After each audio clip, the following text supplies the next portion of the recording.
Hello and welcome to the stream. My name is Green Zero. This is the Kane's Wrath Invitational Extended Series 2025. We are back once again for our very long-running tournament here, which is by design, of course. We are, of course, deep into the finals now, although technically this is a quarterfinal A, but the other side of the bracket is pretty much done.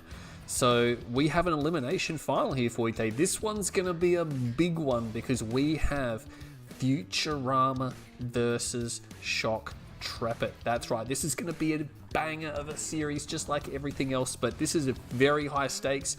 Futurama really wants to move into that grand final. Shoktrepet just snuck into the finals, so he's looking obviously to make a good run as well. But we are going to go ahead and have a look at some of the graphs first. So let's bring up, get rid of that.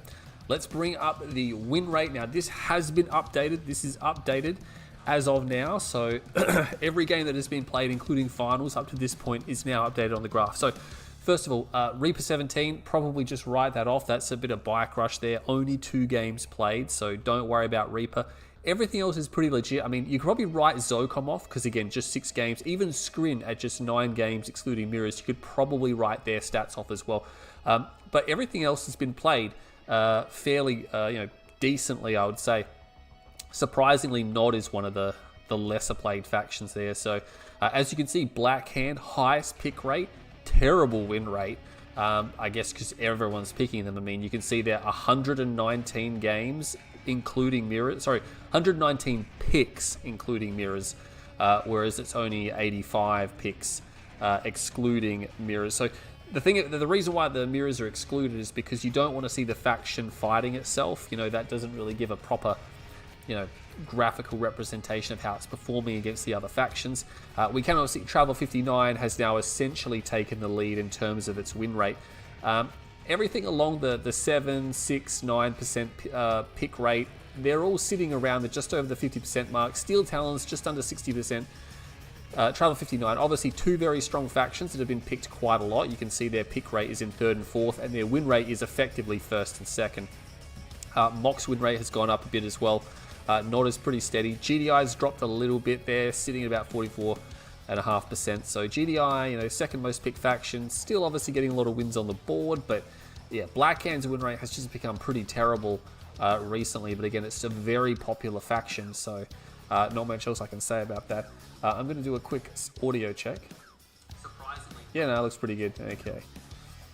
Anyway, let's go to the next graph. The next graph is going to be the map pool picks. So here we go. This, of course, is updated as of now. So you can see that Tournament Odyssey, obviously way up there, has a 1-match lead. So this is game 21, 2. This is match 23. So we've seen 22 matches. That's 163 games is what you're seeing right here.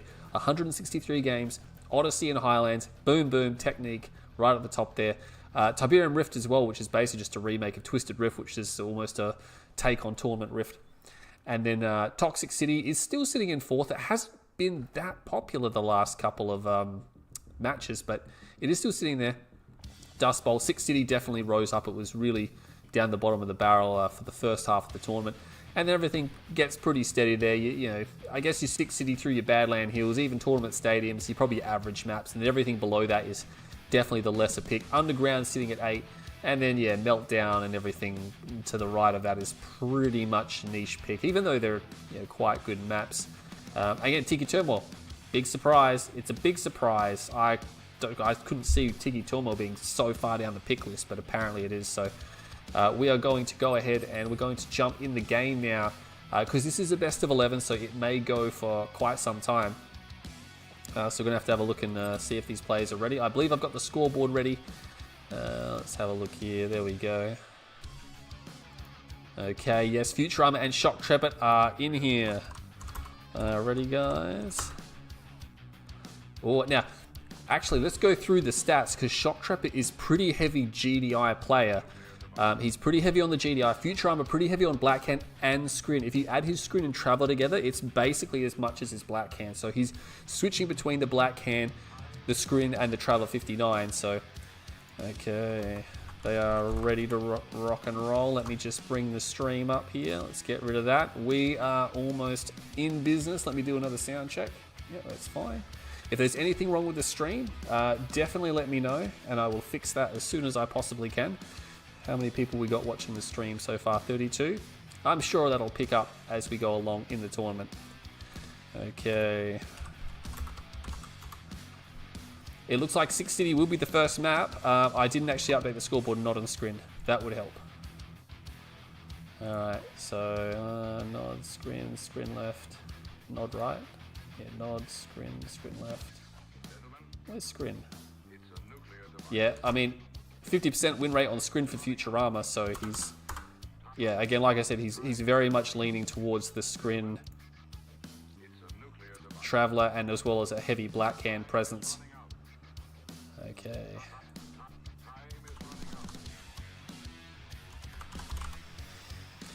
All right, here we go, guys. 5, 4, 3, 2, 1.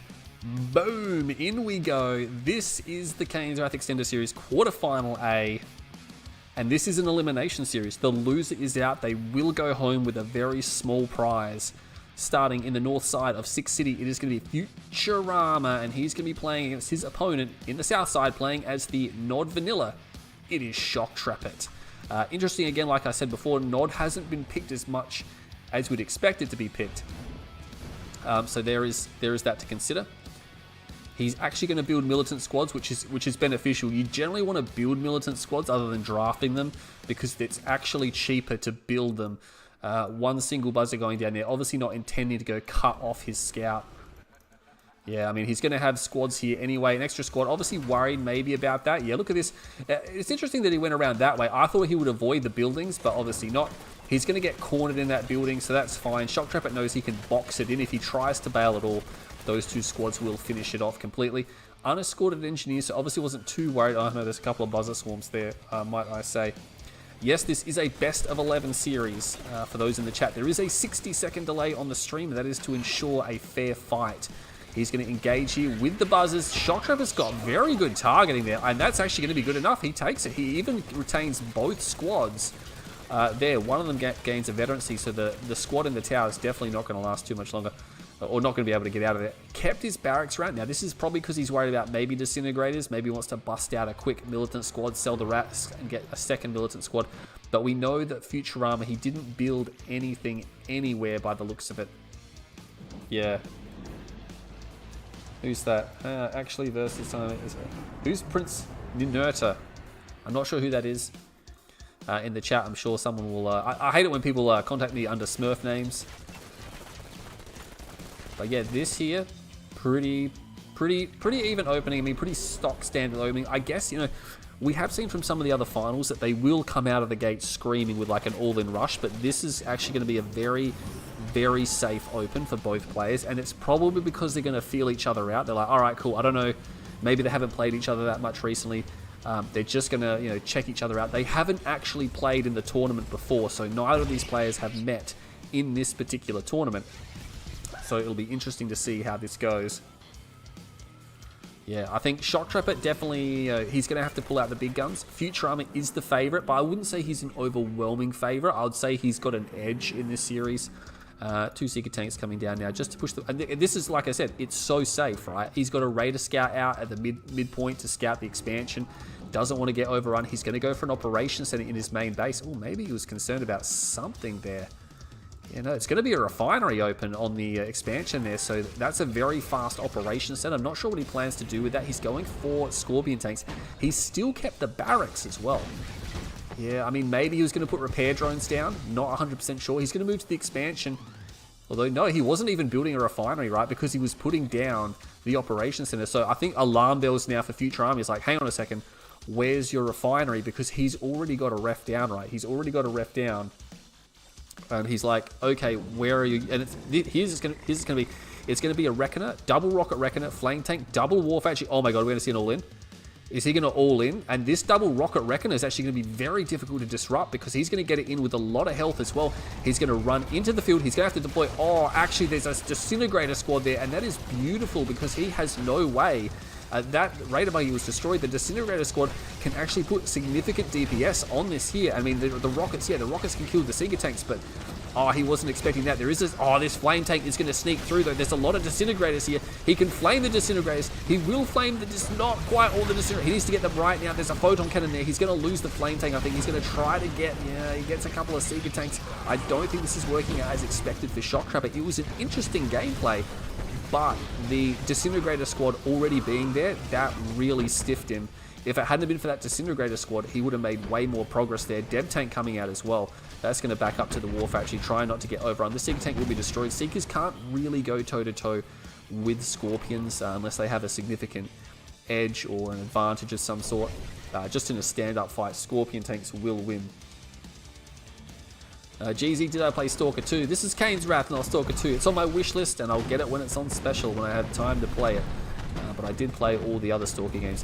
Gonna move straight through the base as well, though. This is probably a bit annoying for him. These two Dev tanks, one has charge. I mean, he could probably just surround and destroy them instead of running away from them. Because I just have a... Oh, there's actually another one there, I guess. He's going to run into disintegrators, I think, down here. Yeah, he is. He's going to run into disintegrators. Interesting spot. You don't usually see tanks get stuck into this particular area. He is going to go for that one Devourer tank. He kind of needs to move forward. The best he can hope for is to get this one tank, which he should be able to get it. And you know what? He might even be able to get some of these tanks away. Yeah, he's actually going to be able to escape with some of these tanks. Those tanks are definitely... Probably wants to bypass running past that photon cannon there. Oh, is he going to... He's going to get 2 tanks away just. Yeah. This is the problem, though. There's one refinery. Oh, my God. Oh, he went for a tech center. Oh, my God. I was going to say, he's only got 1 ref. What's he been doing this whole time? He's been doing a tech center. I'm not sure what that's for. He's building something. Is he going to go for clicks? I mean, he's going to get attacked by dev tanks. This is a disaster because you don't want to see this type of push at this stage of the game when you don't have an army to deal with it. I mean, he's definitely going to drop an obelisk, but again, these disintegrators are just going to run straight into the base. He's going to have to move the harvesters. Luckily, he's got stealth harvesters. Surely he notices this is here. Yeah, he's going to have to move the harvesters. Moves one harvester. The other harvester is still there. Gets one of the dev tanks. He will chase these guys away. There is an avatar there that's quite nice. Is he going to get that harvester? You know what? He needs to move that harvester, and he does move it. He regains his stealth. He starts attacking the other harvester. He's just got no anti-infantry there. Finally puts down a shredder turret. That shredder turret. Oh, there's a flame tank here. Flame tank on the ridge. Tech center comes down from Futurama. He's going to lose a refinery for sure. That refinery is as good as dead. And oh man, is he going to click him? Is he going to click him? He's going to go for the power plant, I think purely because he knows he can get it. And I think he's a bit worried if he goes further in. Oh, there's the click. He clicked the other one. We've seen this strategy from the Nod players before. Flame Tank is dispatched where they flame one ref, they click the other, and all of a sudden, all these harvesters are like, where do we go, bruh? It's actually a harvester there. I don't think he realized that that's gone to the wrong tib field. No one's taken the blue tib. Yeah, no, look at that. He's actually guarding the blue tib, and he's going to send 2 harvesters there. Futurama needs that blue tib now because he is going to be economically behind a little bit. Although only 1 refinery here for Shoktrepet. He's about to put the second one down, I think. These dev tanks will keep him safe, all fully charged. That's nice, but this is the thing. Shoktrepet just bought himself time, right? He just bought himself some time. He just cashed it out. It's like, yep, cool, I need to buy myself 5 minutes or so. And he's done that, and that's actually going to put him in a pretty decent position. Yeah, he's not getting the blue tib field. And look, Futurama's going to go for the other blue tib as well. Considering he's got stealth harvesters, he should probably be going for the blue tib field. Actually took Tiberium off of Futurama's green field there. That was interesting. Black Ant squad going to... I think he was going to try to go burn the spike down. He had to turn around. He's going to send these avatars out here. He's just going to be careful of the mastermind or any infantry. I expect maybe laser venoms. No, he's going for infantry upgrades. I think he's going to play for the long game. He has to be careful though, right? He has to be careful if he ends up in that scrim late game where they've got like a massive amount of devastators and packs. That can be very problematic. Black Ant squad dispatching something. Yeah, look at that. He's going to go forward now and flame this down. Dev tanks are coming. Some of them are charged. Is this going to be enough? It's going to take 4 hits to kill a dev tank. But you know what? With the charge on here, I think he could actually destroy this. He cloaks the dev tanks. He's going to have to... Oh my god, is he's force firing and he's actually still able to hit it? Oh, Master Leaf, get your patch book out right now. I don't think that's allowed to happen. Obviously, he was still firing at that while it was stealth. He must have force fired or something. I'm not sure how that worked, but yeah, that was definitely re-stealth for quite some time. Shoktrepet's going to be a bit disappointed because he spent 3 grand cloaking those, right? I do like the infantry though. Actually, the infantry is a good idea. He is going for probably venom. Yeah, maybe laser venoms. He's already got lasers. So he's setting up for the late game. Mass Avatar, Mass Infantry, Mass Venom, and chuck in a Redeemer when he's ready. He's actually going to go right now without a Redeemer. Okay. I guess he feels he doesn't need it. It'll take too long. He wants to hit Shoktrepet before he gets... wants to hit Futurama before he can recover too much. Here come the Devastator warships, though. They're going to be a real pain, especially against the infantry. He's going to have to take some of these garrisons.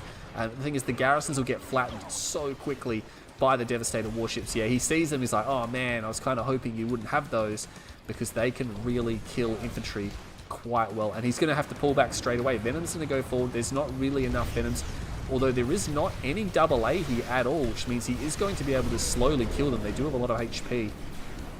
Yeah, so he's going to move them back. And I think the Gunwalkers are going to come over here.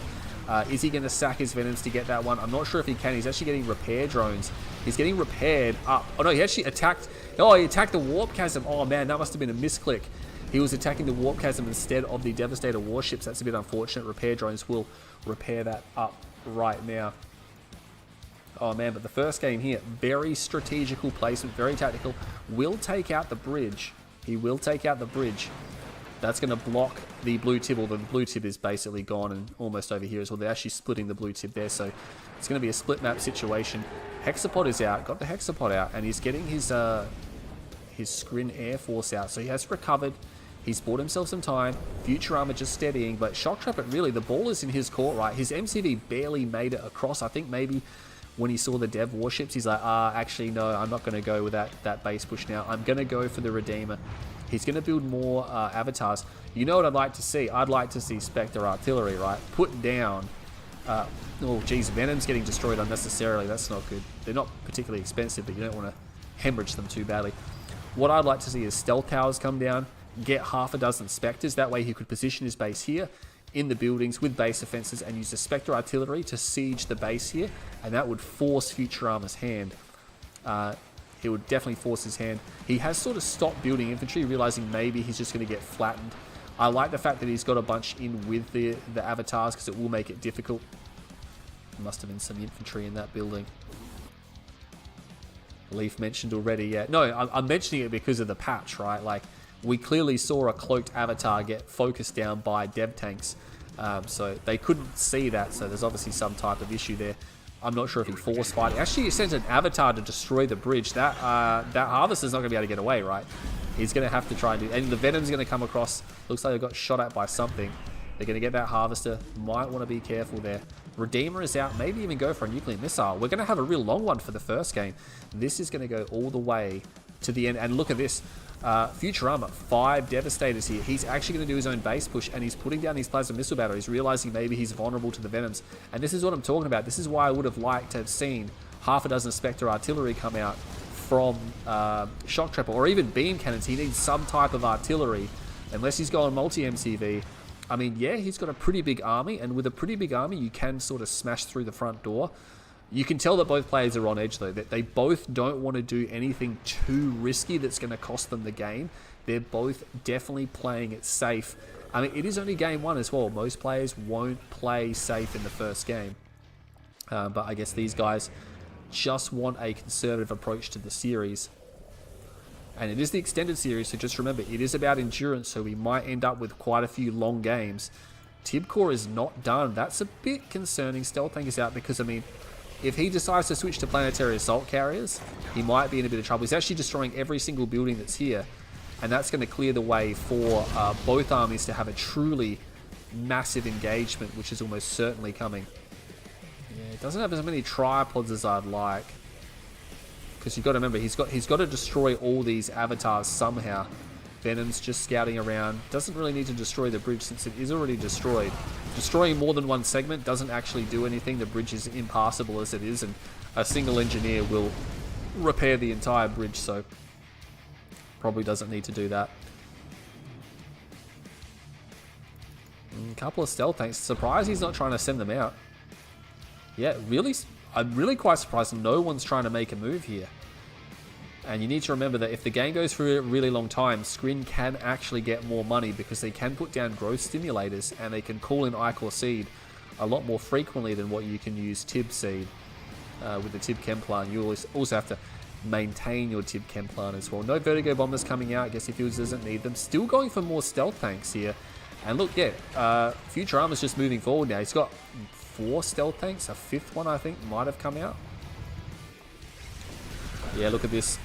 Futurama starting a very, very cautious advance across the middle of the map here. Another harvester is destroyed, trying to get his way into that expansion field. Hexapod's coming forward. There's almost certainly... So they've actually got double shard and a shock trooper in there as well. Venom's under attack. Stealth tower goes down. And I think Futurama's pushing forward with the Devastators. He's got the tripods. We can see them in the background coming. Oh, he hits the Corruptors with a Catalyst Missile. Takes out all the Corruptors in one go. Trying to force fire the ground, but it's actually... Oh, no, sorry. He is not force firing the ground. Shoktrepet moves everything forward. Are you serious? He's just going to move it all forward? Okay, Venom's going to come in. He needs to make sure the Venoms do not bulk up. He needs to keep them in a formation move. He's going to back out now. He's got more army down here. Yeah, he's got the stealth tanks there. He doesn't have any EMP, right? He's got no EMP. Oh my god, he's truly going to engage here. I'm not sure about this phase. That's a really early phase. I'm not sure if I like that from Futurama because, I mean, Shoktrepet was already retreating when he clicked that phase. I think he used that way too soon. He could have waited a bit longer. Tib core is done. This is probably going to be a Mind Strike. Is it going to hit anything? Maybe hit those Dev tanks at the back. There is a very large screen army here. Rage Gen will go off. Hexapod is there. Oh, I'm not sure if I like that stasis. That stasis only got... only got the Redeemer. Stealth tanks, I'm not sure what the stealth tanks are doing. They're just running right through the middle here. And Shoktrepet all of a sudden is being completely destroyed. Oh my god, where's his army gone? His whole army, he didn't use the, what do you call it? The ability to call in the mock squads as well. And he's just being completely shredded. I'm not sure what he's doing here. He's got the stealth tanks flanking. He's taking out the Devastators, but they're not his biggest problem right now. His biggest problem are all these tripods. This battle is so elongated. I can't keep it all on the screen. All the stealth tanks just get completely annihilated. Oh man, the Redeemer is locked down. There's two avatars somehow on the other side. Is he going to get the Hexapod? Maybe he can get the Hexapod. He needs to do something. Shoktrepet not controlling this battle too well. The Hexapod is very close to dying. There's still so many tripods here. Like, what's he supposed to do about these tripods? Trying to get the assimilators out. Some of them are being killed. The base is now being destroyed. Quite a few infantry squads here. Calls in the repair drones. He's got a veterancy on that Hexapod now. I don't think he's going to be able to stop it. Shoktrepet falls in game one. That was a really... That defense was really clumsy. That was a clumsy defense. Like, you can't deny it. Like, he had a very poor engagement circle there. Oh, and the stealth tanks, I'm not sure what they were doing. No EMP, and he didn't call in the Enlightened support power where he can, what's it called? Redemption ability. Yeah, he could have called Redemption on all the infantry and got a ton of mock squads, but not doing that. Oh, man. That's really unfortunately a semi-final. A Future versus... Sorry, it's not semi-final, it's quarter-final. Quarter-final A, Future versus Shock, game one. Yeah, I just think... And that's the thing. Futurama deserved to win that game because that last engagement, he just did a way better job of that last engagement. There's no denying it, you know. It's just that simple. Almost up to 100 viewers, that's better. It always seems to take, like, you don't get people watching until about halfway through the first... Actually, 90 viewers now, okay. Shock gets to pick the map. Let's go ahead and update the scoreboard while they're doing that. So yeah, and that's the thing, like, it started off not that great for Shock. His initial attack didn't do very well, and then all of a sudden he really kicked Futurama in the guts. But just, yeah, unable to capitalize on it after that. And that last engage, yeah, not the greatest one I've seen. So that was 6 City. Nod and Blackhand. Okay. He wants to go Blackhand. I guess a bigger map he wants Blackhand.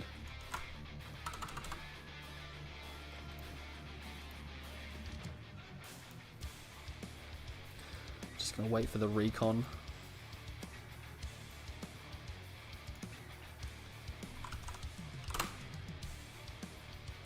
Yeah, letting the, like, and the thing is, the phase was bad. He phased so early in that engagement. I'm like, oh man, Shock can just pull back. But yeah, no EMP buggies, no redemption ability, not even any base defenses, and he was just spread so thin. And yeah, the Skrin forces, the thing about Skrin is when Skrin is concentrated with those tripods, they can just blast a huge hole through everything.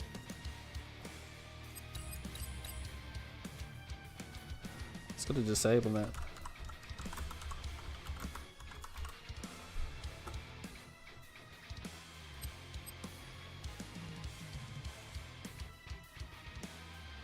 Yeah, it didn't realize that the tripods had an EMP. Oh my god, that's been there since the beginning of time.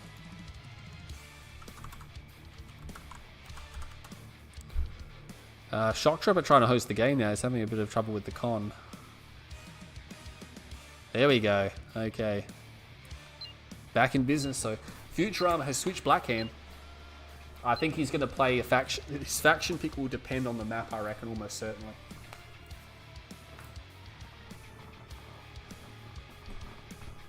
So here we go, game number 2. This man on the right-hand side of Tournament Highlands holds the lead. Futurama playing as Blackhand. He took the first game. Pretty thorough first game there. A lot of action. On the left-hand side, playing as the non-vanilla, it will be Shoktrepet. This is Shock's pick, so he would be looking to hopefully win on his pick. But again, he picked Highlands. I mean, I like Highlands more for Futurama, I think, than I do Shock. I would have thought Shock might have picked more technical maps. I'm not sure if they obviously mutually agreed on 6 City, but you know, that's the way it goes. Nothing crazy with the open here. Just going to take these spikes. They will pass in the middle here. Now, he is going to send his squad up the top, so he's going to miss the Blackhand, the Cabal squad. Both sides might just be able to get a single scout off, because they've only gone 2 scouts each. This could be a buggy open from both players, right? I suspect if it's going to be like game 1, it's going to... Yeah, look at that. That's a Raider buggy. And yeah, that's a Raider buggy too. So this is interesting, right? They're both playing very safe. No, it's actually an attack bike. I was wrong. It's a Scorpion tank? Wow, okay. He built a Scorp. He's going to lose that squad. Yeah, counter scouts there. A couple of bikes coming out now. Multiple bikes with a ref backing it up, so it's not going to be an all-in. I'm not sure where these units... He's got a bike and a Scorp tank. That's interesting. He's got 2... Oh my god, he's going to be 2 War Factory all-in. He only has 1 Harvester. Oh man, he's going to get like... Yeah, Futurama spots. No, don't send the bike there. He's going to see the bike. If he sees a bike and a buggy, he's going to know straight away. Oh man, he's got 4 bikes. He should be able to hold this. I mean, he's got a barracks down as well. I'm not sure about this for Shock. He loses 1 bike immediately. He's probably going to lose the second bike as well. Yeah, he loses the second bike. Futurama hasn't lost a bike yet. Oh man, I mean, yeah, he's got a Scorpion tank here, but there's 2 rocket squads here already. Oh, he's just going to lose his bike straight away. This is not going well. 3 bikes down, and the thing is, when you do this type of all-in rush this early on, those units matter, right? If you lose 3 or 4 bikes off the bat without killing anything, you're basically done. Look at that. He's got 4 rocket squads out. He's keeping the bikes at home. He's got 2 harvesters. Shoktrepet just built his second harvester. Yes, he's got a unit lead, like barely. He's got a buggy and a Scorp tank. This is not going to cut the mustard, yeah. And what's worst of all is that Futurama is not all in. He holds the MCV, and that's massive, right?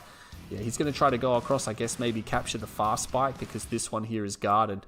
Probably not going to get that. He's going to go around. He sees him, though. He's still got a squad there. Yeah, he moves the rockets immediately. Yeah, this is just going to be a textbook defense from Futurama. Unless Futurama makes a big mistake here, he shouldn't have a problem defending this out. Now, he is blind. He can't see what's going on the rest of the map, so he's not exactly sure if Shoktrepet's going to abandon the all-in or if he's going to continue with the all-in. Obviously, at the moment, we can see that, yes, he will continue with the all-in. He'll continue to produce units and maybe just try and surprise Futurama with a big burst of units that might overrun him. But, I mean, there's so many rocket squads down here now that he's going to need more Raider buggies. Like, how many Raider buggies has he got? He can crush with a Scorp tank, but I don't like his chances of crushing that much stuff. Oh my god, his engineer got shot at then a little bit. Yeah, I'm quite surprised he was trying to go for that spike. He needs to go for the far one. Futurama might even just be able to reach and intercept. I don't think he's spotted the engineer, actually. He might not have spotted the engineer. I mean, it's probably crossed his vision. Oh, is he going to go all in? He's got a second War Factory. He's got 4 harvesters. I mean, the economy is a problem, right? It's just a problem. Because Shoktrepet is still only on 2 harvesters, and he's up against 4 harvesters, 2 ref. Look at that. He's going to keep the engineer here. So he is, at the end of the day, going to try to take this. Oh, he needs to stop that Raider buggy. Oh my god, he needs to kill that Raider buggy right now. He's going to get against the engineer. Oh man, poor Shoktrepet. And now he has to destroy the spike. Oh man, that's gonna really hit hard. He rebuilt an MCV, and he's got a 4th harvester out, which is actually... The ratio is terrible. You don't want 4 harvesters on 1 ref, because you're always going to have idle harvesters. That means you just... Yeah, idle harvesters is just wasted money, because... If they're spending more than 8 seconds lining up, it means it's just, yeah, there's no point having them there at all. You can still mine efficiently without it. He's going to go to the blue tib field at least. That's something. I mean, he did get an MCV back out, but Futurama didn't build a 5th harvester. He lost 1 spike. That's going to pay dividends in a very long run. Yeah. I mean, Shock is trying to salvage it. He's got another ref down. Yeah, Futurama trying to get the scout off now. The thing is, Futurama scouting has been obviously completely blacked out, so he's doing this all on a whim, basically. He's just guessing what Shoktrepet is doing. Hasn't really guessed that well because he's got so many Scorp tanks here.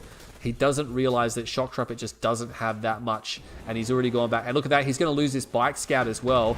So he still doesn't know what Shoktrepet is doing, right? He's got no clue as to what Shock is doing. Unfortunately, he's got stuck on that harvester. He's going to lose his other spike as well. So somehow, and this is the art of deception, right? Because Futurama just can't see what's happening. And Shoktrepet is actually using that to his advantage. He's going to get the second spike. He should be able to get out of there just in time. Maybe lose a bike, maybe 2 bikes. Yeah, that's fine. That is perfectly fine. 2 bikes gets both spikes. So he's, just remember, he holds 2 spikes. So he's getting 20 cred a second free. He cuts another scout off. Are you for real? Yeah, look at this. He's finally going to get a bike in. He sees the blue tip harvester. He sees the MCV. So he only just now knows, oh my God, he's got an MCV. Yeah, he's getting back into it. Although he's going to have to send his Scorp tanks over here because Shoktrepet's pushing. He's going to be like, whoa, crap, you got a lot of Scorp tanks here. I think he's going to have to back it up. This is going to be way too much for him.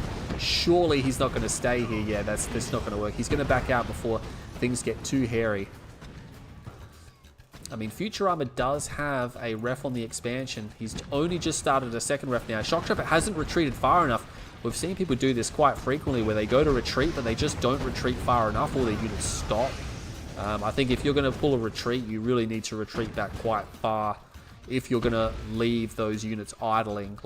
It's like with Orcas, man. I don't rally Orcas to a dangerous position of the map.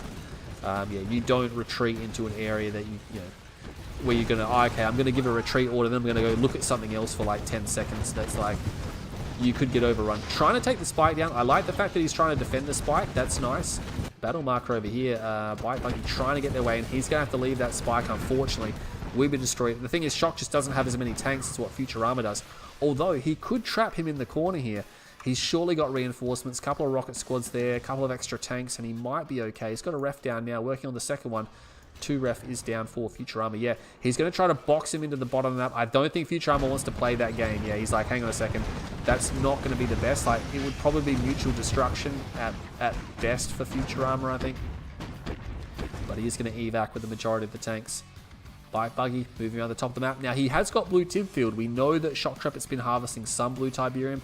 No one's touched the cheddar on the bottom field. Looks like he's going to go for his infantry. He is black can, remember, so he's going to go for the Disciple upgrade. Make himself very difficult to dislodge. Nothing else coming out of the MCV, though. Shoktrepet's got his double ref down. Only 2 harvesters. One of them's going back for blue Tib, so more blue Tib. What's his harvester ratio? 1, 2, 3. Oh, he's only got 4? I guess he's got 2 more there. 4, 5, 6, 7. He's only got 7 harvesters amongst 4 refineries. Shoktrepet really needs to maybe double check that because he can't really operate on a ratio like that. He's going to need more than what he's got to mine efficiently. Yeah, he's going to find out that Futurama is going for that bottom field. Flame completes. That structure is destroyed. Can't take advantage. Buggy has to retreat. Meanwhile, we have a stealth harvester being attacked, but we have not infantry here. Oh, I don't think he can overrun that. No, he's only got 2 militant squads here. He's not going to be able to defeat what's there. Not unless Futurama really screws up. Quite a big hit squad of Scorps moving through the center. It's a nice force, you know. A moderately sized force, I would say, of Scorp tanks. Can do some damage. A lot of rockets here, but you know what? There's no Cabals, which means they're missing a ton of their buffing. And they're also going to run directly over that. And oh, this is not going to work. Look at the infantry coming out from Shoktrepet. He's really ballooned out. I would like to see him get a shrine and go for the hallucinogenic grenades because that will really mess with Futurama's infantry. If he gets hit by hallucinogenic grenades, his own units will just turn on each other. And that is actually going to be, that's really a good way to try to counter Black Hand Man spam if you are non-vanilla. He's been really chugging this blue Tib though. That's at least maybe the 3rd, maybe the 4th time he's going back up there. He has got these rocket squads down here. And again, no Cabals, man. He's missing out on a lot of buffing. He's going to get the spikes. It's a bad day to be a spike because all 4 spikes have now been destroyed. They've all been destroyed. He's going for a shrine. He just got an upgrade then. What did he get? He got the Disciples or the Convessor. That gives him the ability to use the grenades. So he has the ability to use the grenades now, and that's really going to help him out. Actually going to go for the middle field, okay. All the way up to 90 viewers still coming. Let's crack 100.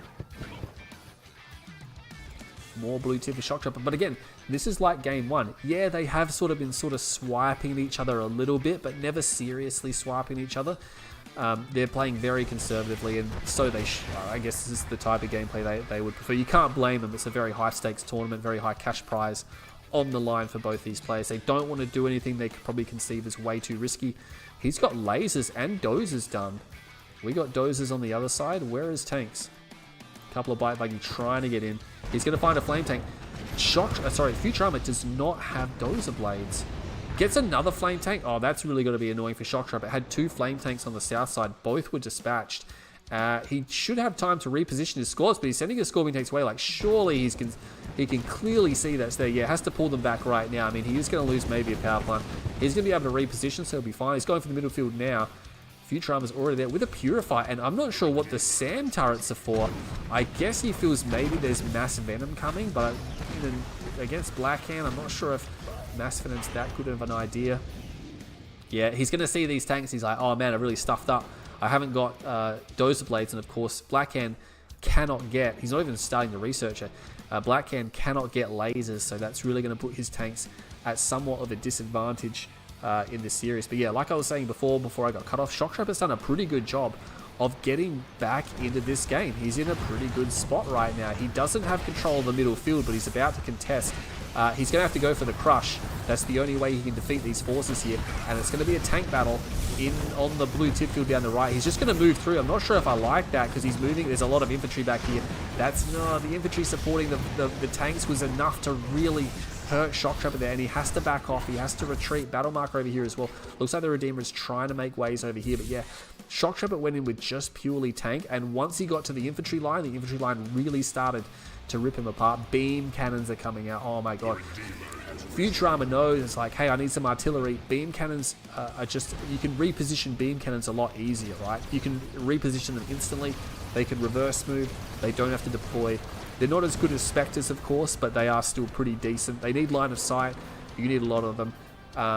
They only do grenade damage, which means they're not as good at destroying units or anything like that, but they can destroy buildings quite well. Redeemer versus Redeemer. Who's going to rage gen? Yeah, that stealth tower's annoying, but he's about to snipe that down surely. Yeah, look at that. Look how quickly that falls. Rage gen goes off, and the Redeemer will be attacked. The Redeemer is going to be attacked. That's some nice hull damage there, because a lot of infantry attacking, yeah, wears off pretty quickly, but still knocking off a good 20-25% of the health. Now, the redemption ability is key here. Look at this. He's actually going Spectres, and he's got a Commando there. He's got a Stealth Spectres as well, because he is Vanilla Nod. So it's going to be Stealth Spectres versus Unstealth Beams. There's a lot of beams. Beams only cost $1,000 each, so you can really pump them out pretty quickly. You only need tier 2 as well. We're going to have to see how this is going to go, right? Puts the stealth tower further back. I like that. But we are going to have such a standoff here. Luckily that he does have supercharge or charged particle beams. That's going to really help him. But he can see the Spectre rounds coming over the top now. Rage gen comes off. He clicks. Oh my god, he clicks and rages. Oh, that's going to hurt. Did he get both refs? Were there 2 refs there? I wasn't even paying attention. All the refining is now shut down, and Spectre artillery is now raining down from extremely long range, and it's going to be so easy to... Oh, he's going to click him. I don't think he's enough on the field yet. Yeah, that didn't really do that. I mean, it damaged some infantry. Is he going to go in? He's actually going to go in. Okay, he's going to push it. There's the redemption ability. Oh, it's going to be Nod infantry versus Blackhand infantry. This is going to be pretty intense. What's going to happen here? The Enlightened now, or the Awakened, sorry, are just coming up online, and they're going to start firing into the Blackhand. Look how slow it's going. And this is not me, by the way. This is these Russian players, and they're, like we always say, they're Cold War era PCs. I like this flank. This is a big flank. Oh my god, look at that Spectre shot going through the back here. He's in a lot of trouble here.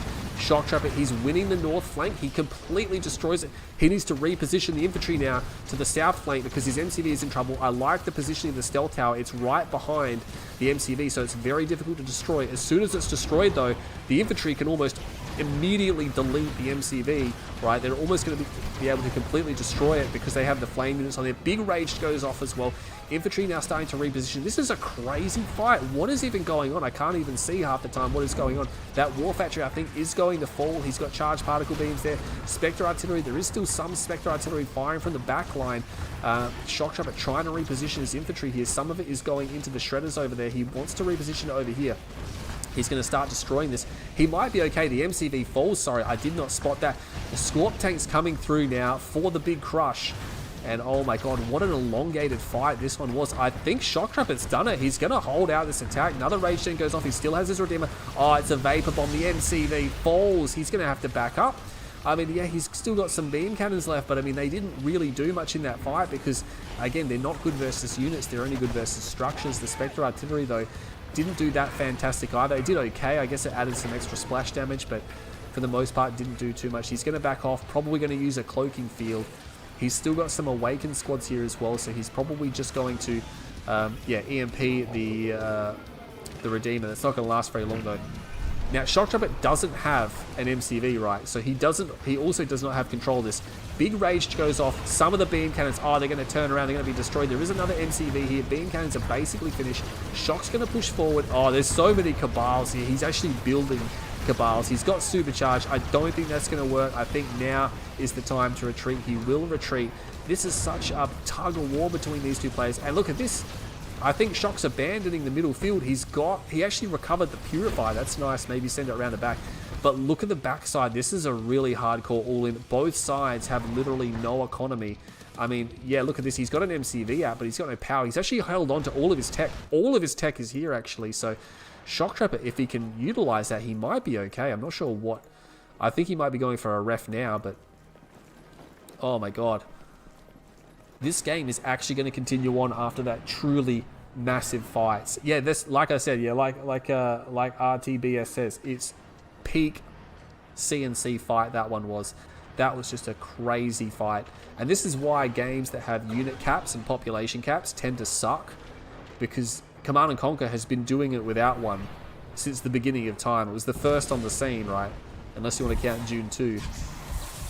And it's never had a pop cap, except for the ones that people pretend never existed, like Command & Conquer 4. Hey, you guys want Command & Conquer 4? You want to build like 6 units as your pop cap? Yeah. But anyway, yeah.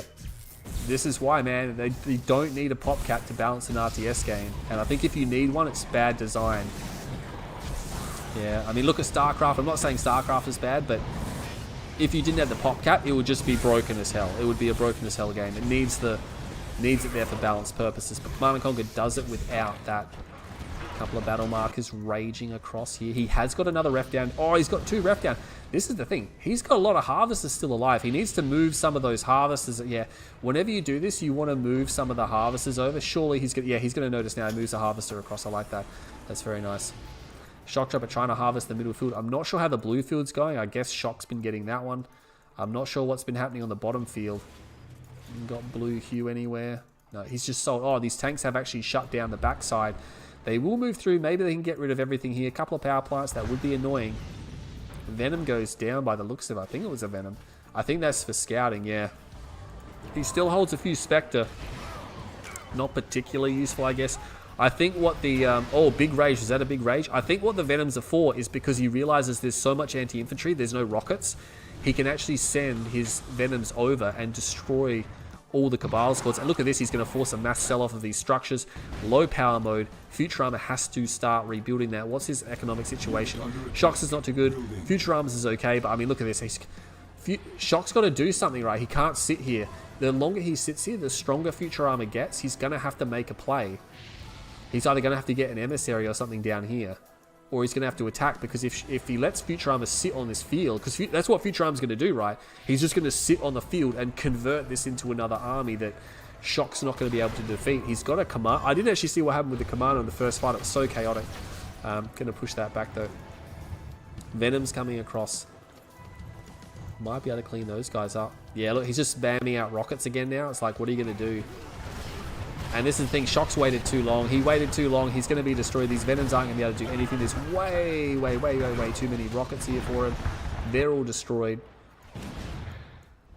Spectres are firing at something. I mean, the Redeemer is here, but oh, he's actually trying to build more Spectre artillery. I mean, yeah, if he can get some splash damage down, but that's just going to be such a big ask. Big Rage comes off, but they're already firing at the Purifier, which means that Purifier is basically as good as dead. The Redeemer is going to come in. Wouldn't be surprised if it does grab a rank.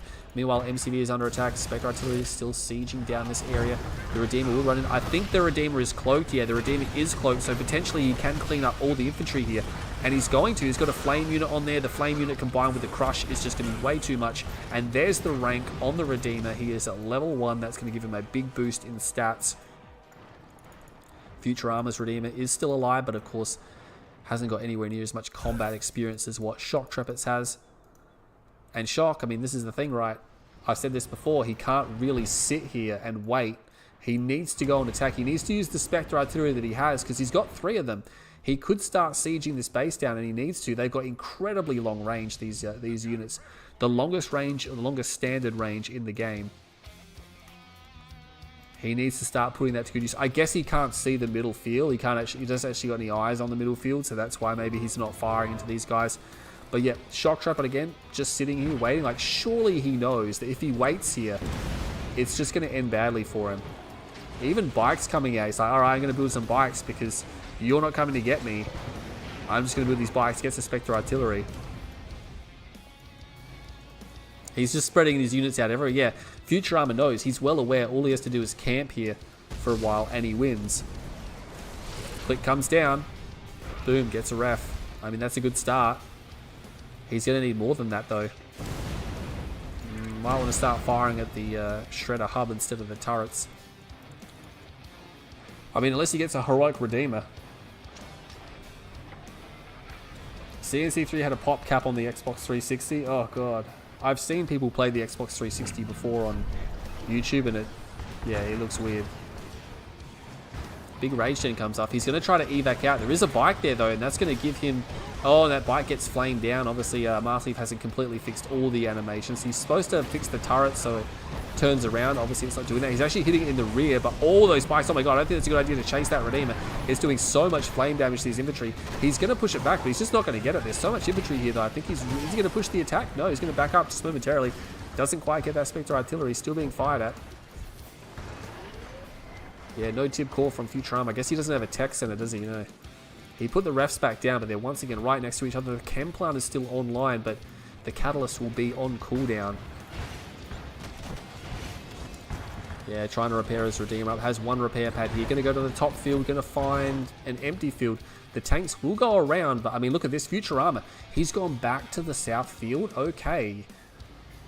Yeah, he's just in such a good position. I think Shoktrepet, especially for the last 5 minutes, and it's probably going to go on for a bit longer, he's just going to be playing from this position where he's not putting enough pressure on Futurama. Like, he's not really... Like, he sort of shut down their mining in the middle for a moment there. Trying to crush, but that's really going to result in the death of those tanks. Another Rage Gen goes off. Going to cause more infantry to be killed. Ultimately, these tanks will be cleaned up eventually. How much more damage can they really do? Yeah, there you go. Last of the tanks will go down now. Oh, blue tip harvester there as well. Props to Marsley for that one. I do like the changes he made to the harvester where you can see if it's got blue tip, and it will drop blue tip if it dies as well. So everything's looking pretty good there. Yeah, Xbox 360. Of course, this is a console, so it has limitations. It's like whenever you play a PC version of something and then you go play it on the PlayStation. Because I had a PlayStation, like the original one back in the day, and when you played a game on the PC and then you played the same game on the PlayStation, it would be like, you straight away, you're like, oh wait, this is way different. They'd also cut a lot of features out of the game as well. But yeah, they did what they needed to do to get it on the hardware. Yeah, I'm not sure what does Shoktrepet hope to do. Yeah, he's got a veteran Redeemer. I mean, where's this MCV going to go, right?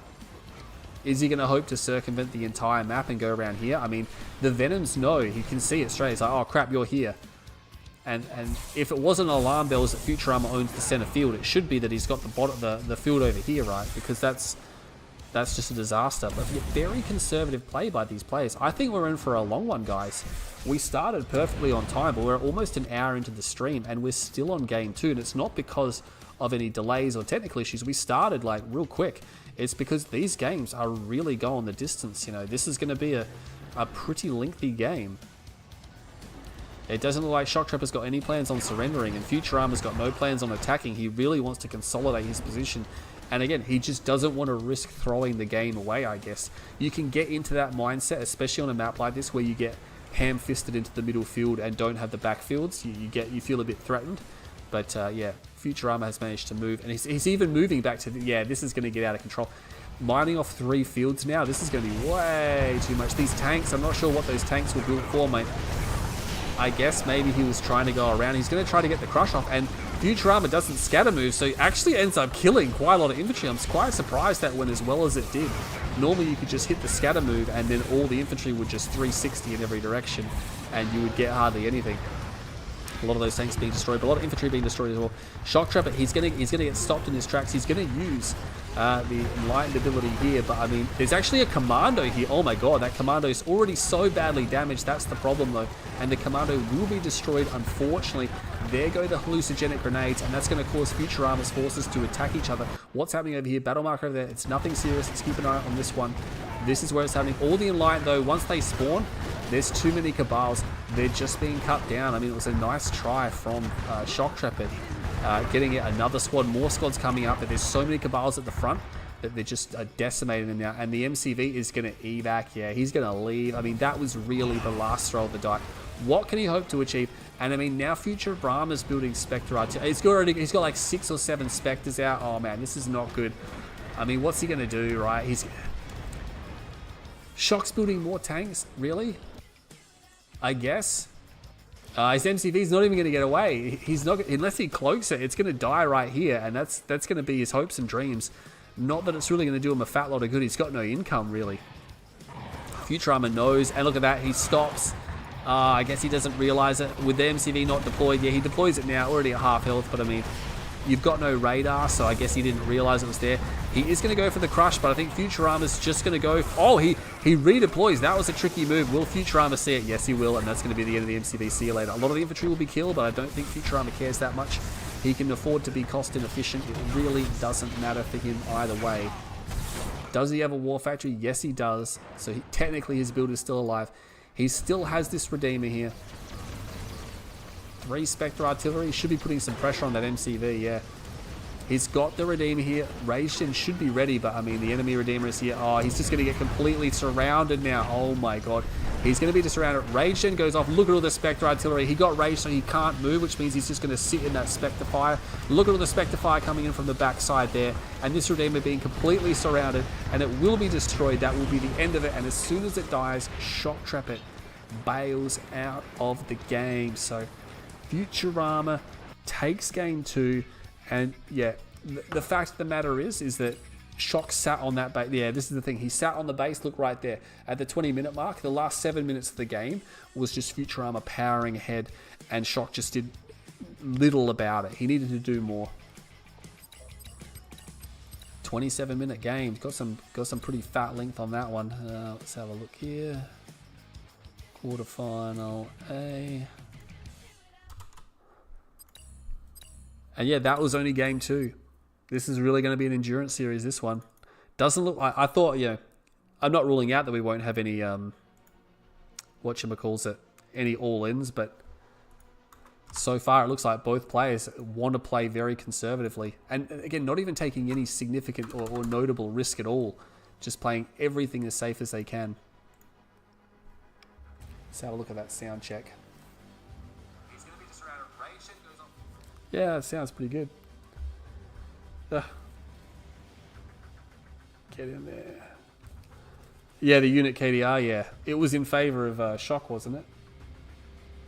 Why no Shadow Team spam wouldn't have been good. Shadow Teams are very specific. You generally can't attack move them because they're like sniper teams. They'll only attack what they've been told to attack.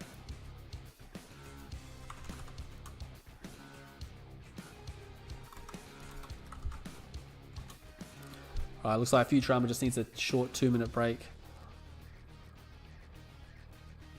Ooh. Let's have a look and see what's going on everywhere else.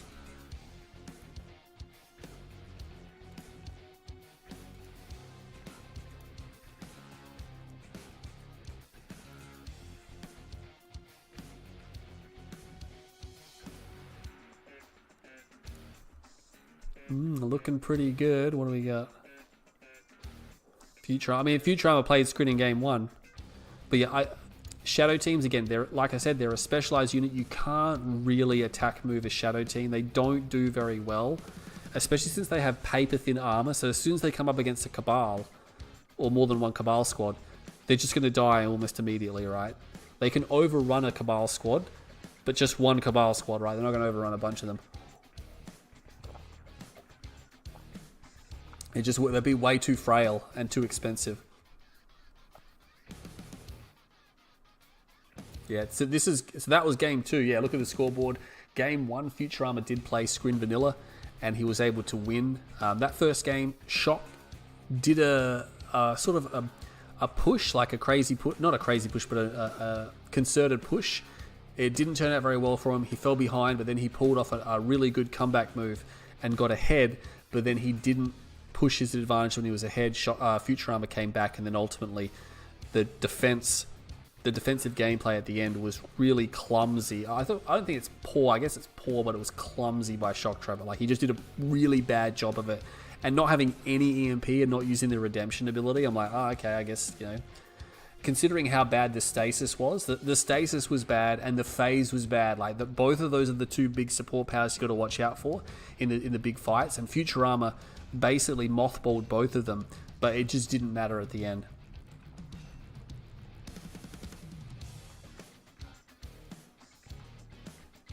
So what are we doing? We're doing Tournament LA. Yeah, this is a best of 11 series. Futurama has a 2-0 lead, but you know what? I mean, these guys are looking pretty even when all things are said and done. Yeah. Yeah, that was something as well. Sniper teams and Shadow teams, they actually, if you gave them an attack move or orders and stuff like that, they'd attack everything. But they since changed it so that they only attack infantry, which it makes sense because when you're doing sniper damage, which vehicles only take a 1% hit, it's just useless, right? Zocom. Is he going to switch? Is he actually going to play Zocom? Okay. This is only going to be the 7th time we've seen Zocom in the tournament. Yeah, we've only had 6 matches up to this point as Zocom. Shock's going to stick with Nod, considering he's been majority GDI in the rest of his games, if you look at his stats.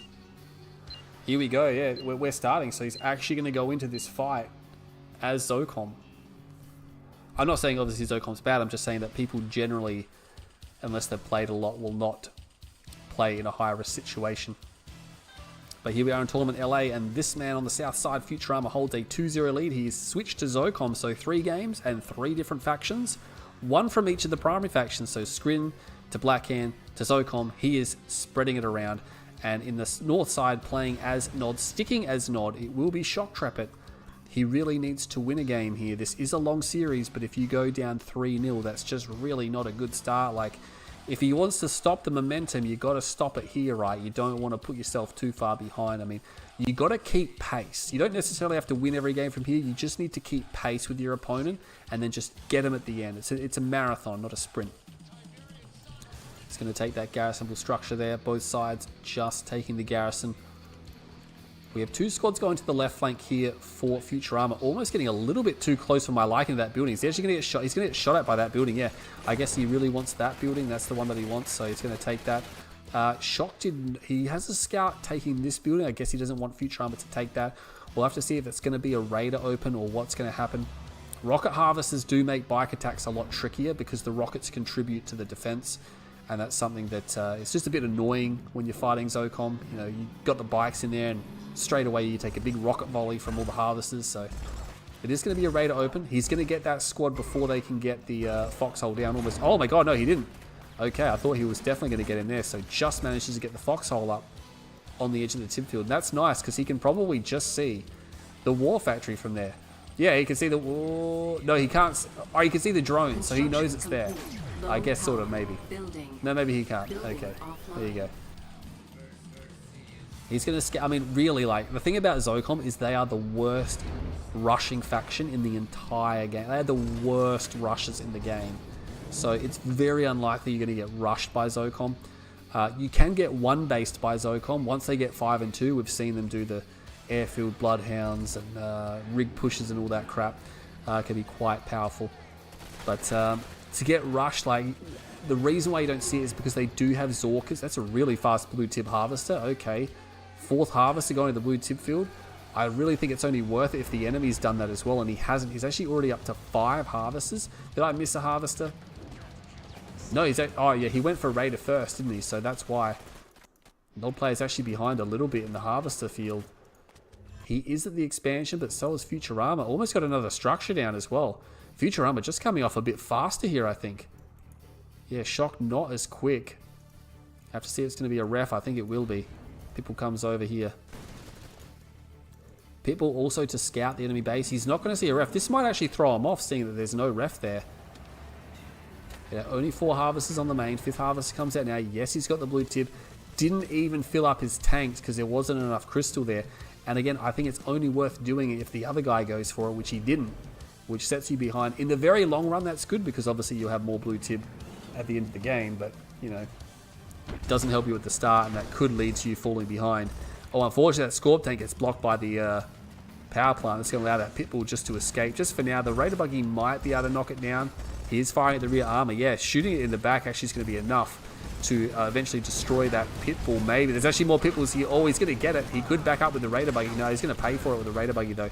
All the Harvester went back, realizes that's a mistake, turns around. There's actually no tip there anyway, so you definitely don't want to go back again. But yeah, look at this. Double ref. I mean, he's only got 2 harvesters. He's transferring more harvesters now. Shock's only got 1 ref. He's got an extra war factory, which I guess is okay. It's okay for not to have that. That's fine, but economically, he's still a little bit behind, I feel. Futurama's even got some rocket squads out. You might want to put them in a garrison. There's so many garrisons on this map. Leaving them out in the open is leaving them vulnerable to being just jumped by some Raider Buggies or whatnot. A couple of Pitbulls over here. More infantry coming out. Yeah, look, they're actually building rifleman squads. I think he's going to go heavy infantry in this game. I think he's just going to take the garrisons because that will really shut down things like mass spike buggy. And even against the tanks, it'll really help out against the tanks. Shock doesn't seem to be too coordinated with what he's actually doing. He's going to run straight into these Pitbulls. And even though he's not microing it, he's still going to get that kill. So that's going to block the scout. It's annoying when that happens because he obviously was going to come in and spot all this, but that's not going to happen. Upgrade is done. AP ammo is on the way. As soon as he gets the compo or the field suits, he sells off. So obviously not wanting to deploy any snipers or anything like that. Another Raider Buggy around here. I did not see this. This Raider Buggy will get the scout off, and he's going to see the airfield. It'll be interesting to see what he's actually building from the airfield, or maybe not. He's actually almost getting destroyed by those harvesters. Just managing to see the airfield battle marker over here. It's just some scouts, so nothing really important happening just yet in this game. They're just, again, it's very passive. This is the 3rd game in a row we've seen this somewhat passive gameplay. And I still can't stop thinking about that massive fight we had in the last one. That was really an epic. I have to go back and rewatch that at some stage. That was such a huge fight as well. Just non-stop. Scorp tanks, not going to be particularly effective against Pred infantry. 3 harvesters to the blue tip, that is way too much. He should have just sent 1. I think maybe they just did that on their own accord. I don't think he actually ordered them to do that. APC, Predator, Rocket Squad. Scorps aren't going to be able to do anything about that at all. He's got dozers. Is he going for lasers? Maybe. He's going for some type of upgrade, but I mean, realistically, yeah, I mean, Zocom doesn't get railguns, but it just doesn't matter when you have this much infantry with you, and there's so many buildings he can just dunk into the buildings if he needs to as well. Gives him the extra cover and protection he needs. This building is going to kill quite a number of squads before it goes down, so that's nice. Maybe even a rank coming to those rifles. No, not quite. He's going to de-garrison and destroy them. Battle marker over here. Oh, a click comes down. Only gets a ref though. Oh, we've actually got something here. Are they Zorkas? Or is that Firehawks? He's got some type of aircraft out. Pitbulls over there. Didn't see what was happening there. There are some type of aircraft out. Yeah, ceramic armor is done. Where are they? How can I not find where these... Oh, he's got Zorkas over here. Great for splash damage. A few forces go around this side. The rest are going around the other side. And you know what? He's got lasers. It's still going to take a while to kill the Zorkus. Oh, he's going to fire right into the middle of those. Oh my god. And he kills... Now, he doesn't really kill that many tanks, but look at all the damage he did. He didn't even lose a single tank. And yeah, it's just Rocket City here. He's going to go back over here. He's going to find rockets. Already a harvested it. Another harvest is going to be destroyed. Surely, no. He just manages to re-stealth that one there, which is unfortunate for Futurama. These forces will be completely destroyed just because they'll be totally overrun. Raider Buggy and Scorp tanks just steamrolling over them at the end. But I mean, this is the thing, right? That was only a tiny portion of Futurama's forces. Might want to watch out. Yeah, he's going to lose that rifleman squad. Needs to kill the Black Hand before he loses too many of his infantry units. A couple of rifleman squads there will eventually be able to take that out. Manages to dispatch it. But yeah, these buildings will be fantastic. Doesn't have them fully garrisoned though. Shock, very passive. Surely he's got some stealth tanks for us. No stealth tanks? Venoms? He's gone for Tib Core by the looks of it. He's got lasers done. Surely that's going to be Tib Core next. I wouldn't mind seeing some bloody stealth tanks come out. Yeah. I think it'd be fat because he doesn't have really any pit bulls left. And he could easily try to start doing some economic damage to Futurama. Oh, there we go. I was going to say, where are they? They're over here. Gets a stealth tank. Kills most of the pit bulls. The rest of the pit bulls will die as long as he's microing. Oh my god. Yes, he does micro. Is he going to get a Zorka? Yes. Oh my god, he got a couple. He got 3 Zorkas. That was huge. Those stealth tanks are going to eat that. Pretty badly damaged. These forces are being overrun, unfortunately. So this is actually starting to work out for Shoktrepet. I think he's moved forward. He's realized, hang on a second. I can actually overrun these. He didn't have these garrisons fully done. He doesn't quite... All his ground forces are now at the top. He's going for very heavy tier 1, isn't he? With the air support. And he's going to get attacked. And look at that. Shock, instead of pushing forward, he's going to retreat back to try to defend this up. Yeah, I guess he can reposition a lot faster. His forces are faster. A lot of Venoms there. Unfortunately, the Hammerhead's being destroyed. He doesn't really have much to destroy the Venoms. He's only got rocket squads. I'm not sure if he's got enough, though. It's just rocket squads, not even any APCs here. There is quite a number of them, though. That could be an issue. Futurama just going to pull back. No, he knows this army's coming, right? He knows it's coming. He's going to pull back to the structures. He can garrison these up, though. He can cuddle up to the structures. He wants to be close to them because his tanks and his infantry will be able to take advantage of them. Yeah, he's going to move back. He needs to get back to the cover. Only putting 1 squad in, I don't like that. He should have these fully garrisoned. Yeah, the Venom's going to come in. He needs to fight now. He's not quite in the garrisons, and now he's going to go for the crush. Moves his forces back to his Predator tanks, and he blocks the crush, but he's still not firing, though.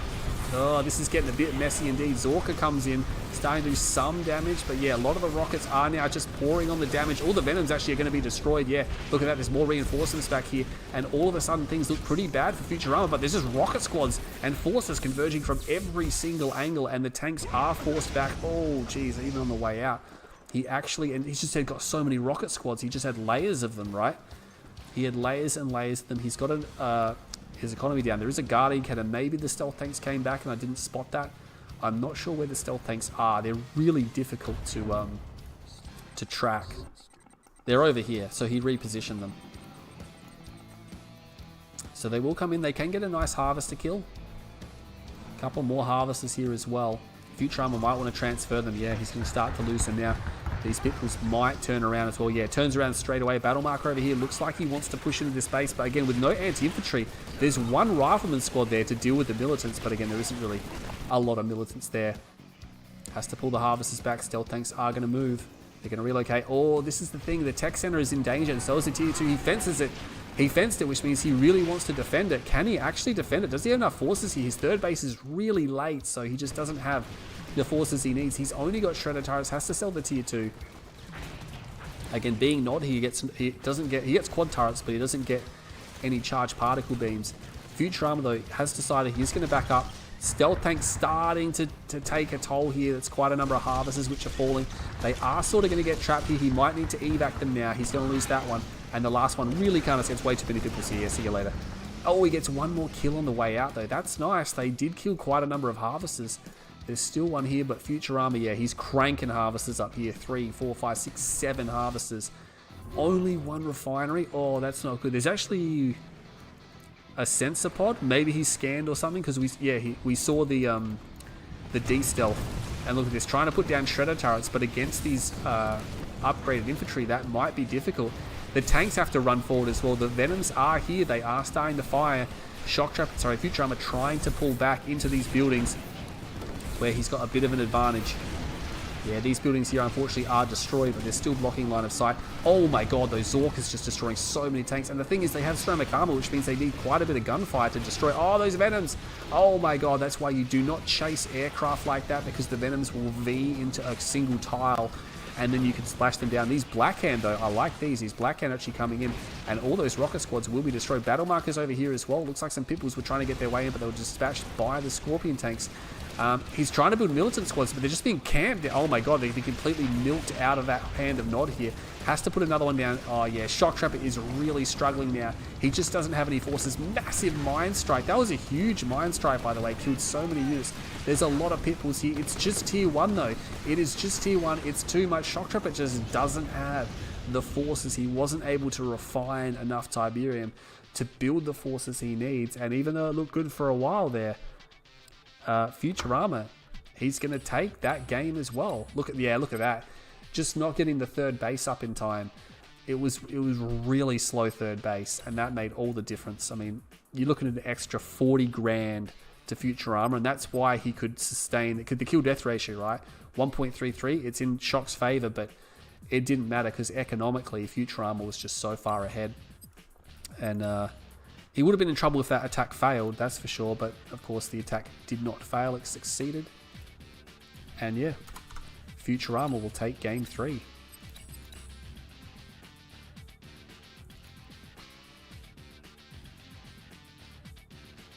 Yeah. Intense. So far so good for Futurama. Again, you're looking at the scoreboard, 3-0 if you've just joined us. These games have been very close. Very close. But Futurama just proving that at the end of the day, he has what it takes to push through and make that final play and get that final victory. And speaking in Russian now, I'm not sure what they're saying.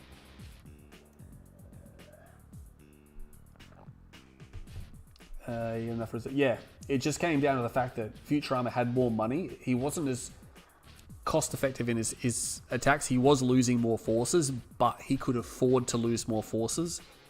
And then yeah, Shock was not able to, his third base was way too late, and by the time he got it cranking, it was under attack by a large force that he didn't have time to build any units. You saw there he only had a handful of units. He had the economy, but it's like it's just only taking effect now. It's way too late.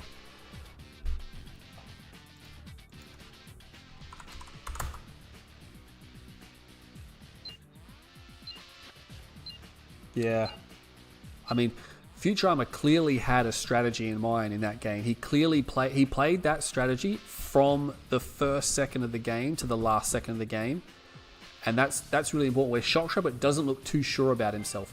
He is sort of playing similar strategies, but he's just not too sure about himself. But speaking of Shoktrepet, he is on the west side of Tournament Undergrounds. This is his pick. He is sticking with Nod. He really badly needs to win this game. Otherwise, it's going to start to move into the irrecoverable section. And on the right-hand side or the east side, it's going to be Futurama playing with Zocom. It's been a while since we saw Zocom in the extended series, but it looks like they are back for the time being. This is going to be the 8th game that's going to feature Zocom, since the last one was the 7th. But yeah, looks like, are you serious? Is he going for shadows? Oh my god, we got a shadow opening. We have a shadow opening. We have shadow teams. He built an extra shadow team as well, which means he's got 3 shadows. Oh my god, he's going to try to dig that foxhole. He gets the foxhole just in time. He gets the other squad inside, which means he's actually going to attack the foxhole here. He's going to bomb the foxhole. Okay. He doesn't have enough to get it, but it doesn't matter. He's going to be able to snipe that down. Oh man, he doesn't have enough to destroy the foxhole. He needed a little bit more damage on it. Where are the other 2 squads? He's going to get the war factory down. Put the war factory down. Oh, he gets the war factory down. Yes, this is one of those levels where it can be so tight. Oh my god, we missed a jewel there. He tried to kill it, but he hid behind the shipping containers. Oh, that's filthy dirty. That is filthy dirty. He gets the power plant. I mean, he wouldn't have got it. He wouldn't have stopped the war factory anyway, but this is one of those maps where you can almost stop the war factory if your opponent is a little bit slow. Oh, there's an APC. Oh, no. I mean, there's nothing that he can do about that, right? Like, he can't stop the APC with the shadow teams. He's going to be disappointed, though, that's for sure. Anyone go for the top spike? No, not quite.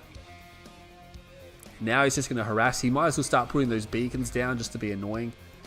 Oh my god, did he not build it? He's actually going to build a second ref without a power plant. Okay, that is a very, very, very, very long ref. He actually kept the shrine. What for? Is he going to call in more shadow teams? I'm not sure. Yeah, he's going to see the second ref. He's like, whoa, you built a second ref. He has to power everything down because he's got no money, right? And that's the thing. As soon as he puts the... he's just waiting for it. He's like, all right, I'm just going to wait for you to put that down. And he does. He puts it down over there, which is good because, I mean, he can't see them, but obviously it's bad for Shock because they were way over here. He's going to go for it now. He only needs 2 of his squads. He used all 3, which is not necessary, but I guess he really wanted to make sure he got it. Pitbull out now. He's going to probably want a watchtower as well. APC is here. Not really going to be able to do really much of anything, though.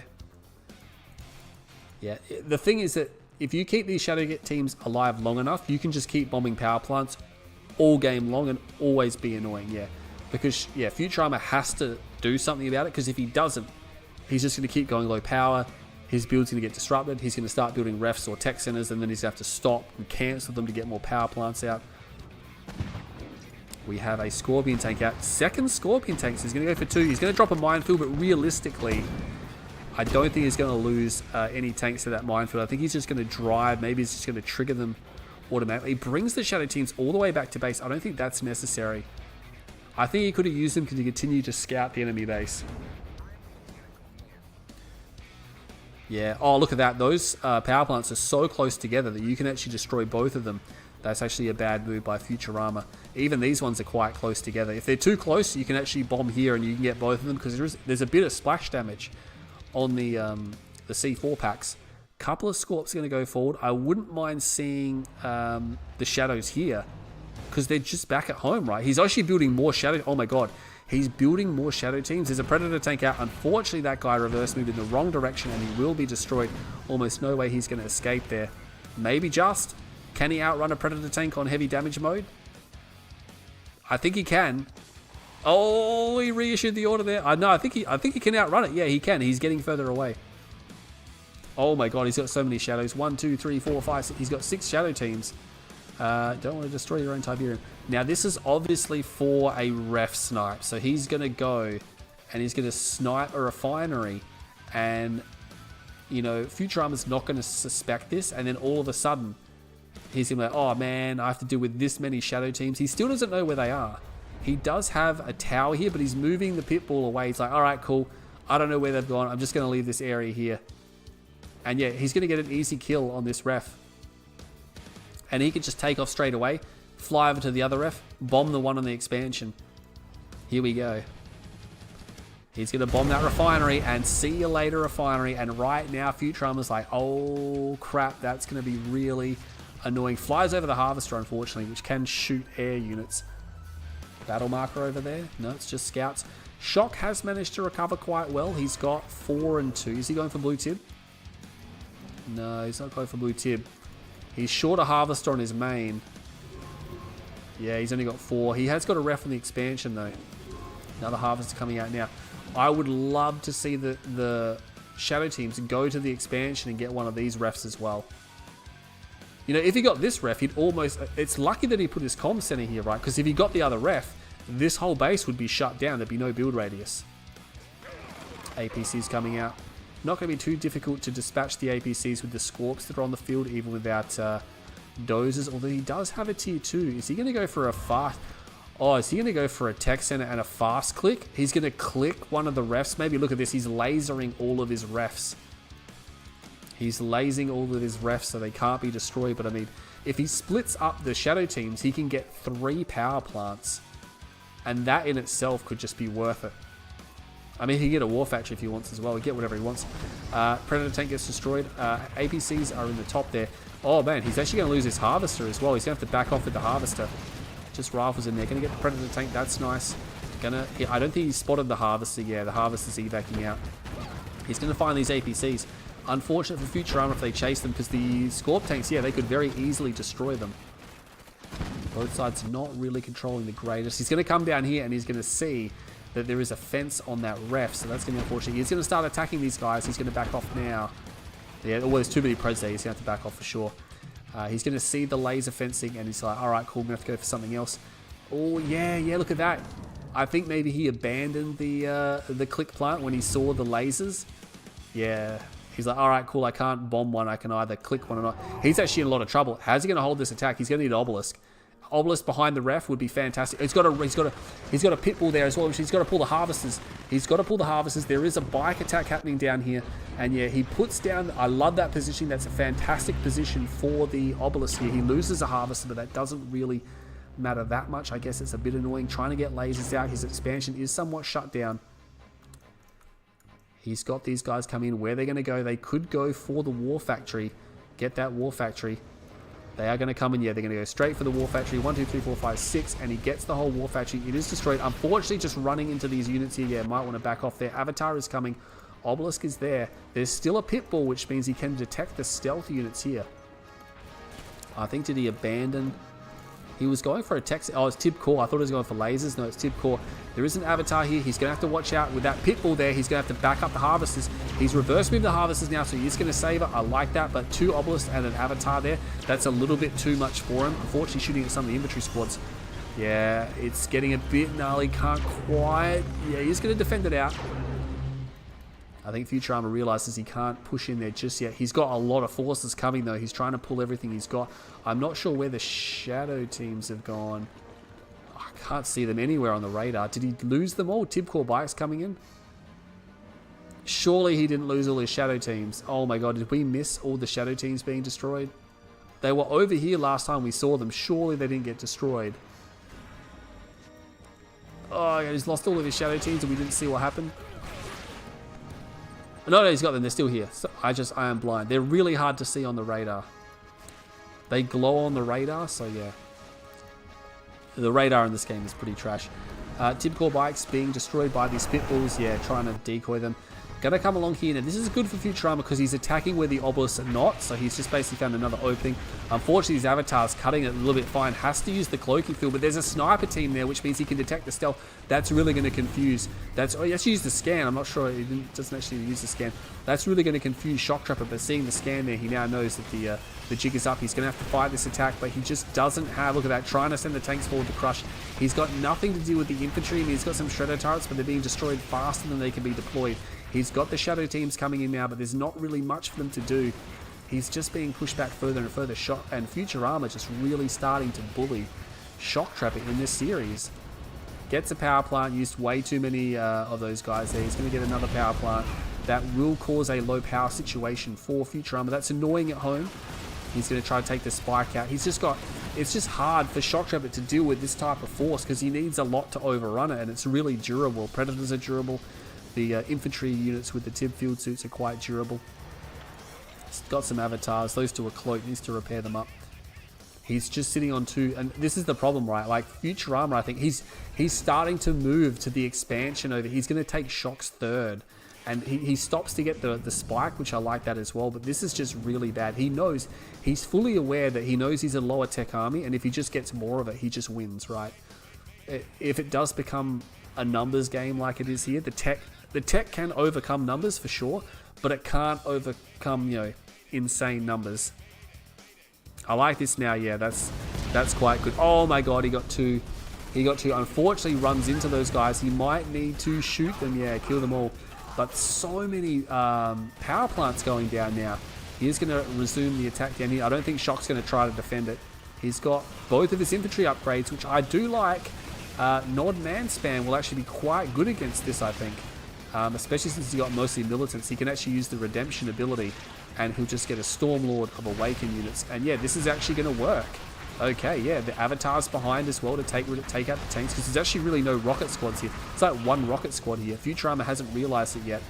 He's moving through. These forces are going to get trapped and destroyed, which is nice for him, but there's another force coming from the top side. He's going to be careful about that. Avatars are here, militants are here. He will move across to cut these guys off. He's trying to hit the backside of the base, but this is not going to work. These forces from Futurama are somewhat expendable, and expended they will be because they will not be able to win this fight. They will be destroyed. The Rifleman squad's been completely cleaned up. Way too many militant squads here for them to deal with. Meanwhile, this attack is continuing on. Couple of avatars here. Beacon comes in. It's going to be an Orca Strike. Going to damage that Harvester a little bit. Gets repaired straight away. That avatar is as good as dead. Oh my god, he's having a little bit of trouble holding this. He's trying to put Shredder turrets down. He doesn't have enough militant squads here to really do anything about this. And yeah, he's losing Harvesters. He doesn't have much left to his name, really. Where's his MCV? I don't know where his MCV's up here. Oh my god, that is a pretty interesting place for that to be right now. Obviously trying to go for his next expansion. These Harvesters might just have to back out because as soon as they get right up to the infantry, there's so much infantry here. Shock should have pulled his Harvesters back just until the infantry arrive, but now he's being attacked. Yeah, even if he holds this attack, which is maybe he can hold it, I don't think it's going to matter. Battle Markers over here. He is destroying the production that belongs to Futurama with the Shadow Teams. They are still doing work behind the scenes. Flame units coming out now. That should spell the end, and the militant squads are now flanking. That's doing a lot of damage to the rocket squads, and I think he'll be able to hold this off, but I mean, the damage is done. The damage is done, right? Like, Shock has almost nothing. Yeah, he gives up, because look, Futurama's got his third base.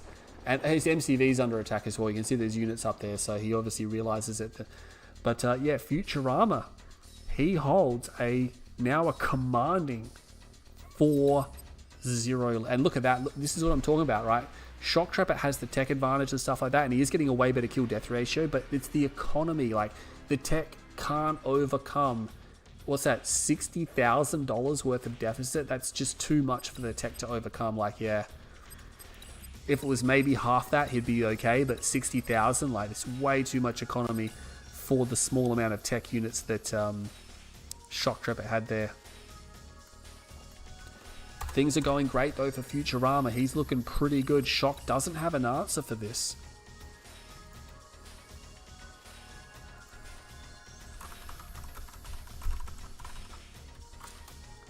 Why does Futurama have a blank? Not sure. I need a break. I need to stop for a second. Hang on.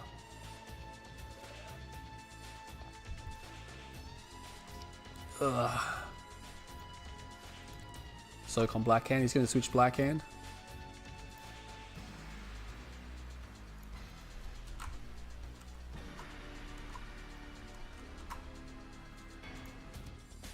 Oh, whoops. I didn't update the score. Yeah, looking good for Futurama.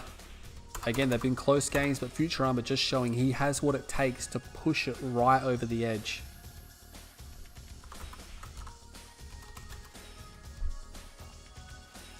Five-minute break. Okay, they want a 5-minute break. It's been an hour and a half. We've only managed to play 4 games because they've all been pretty long games, especially that second one. So we're going to take a very short break. Let's have a look here. Let's get that up and running.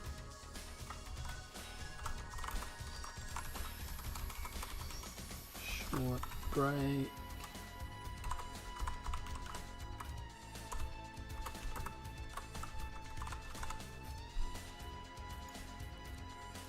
Let's transfer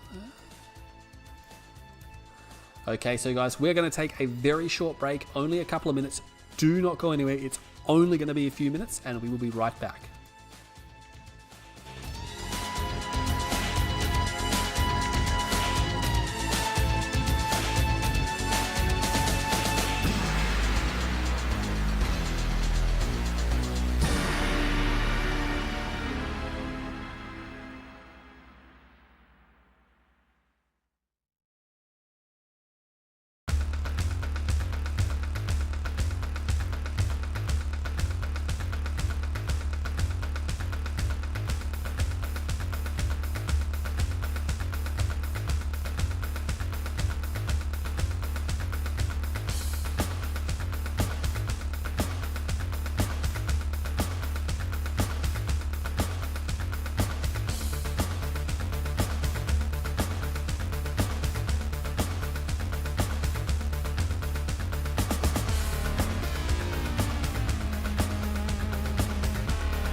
Okay, guys, and we are back. Let's get rid of this. Okay, there we go. And Futurama has changed his faction.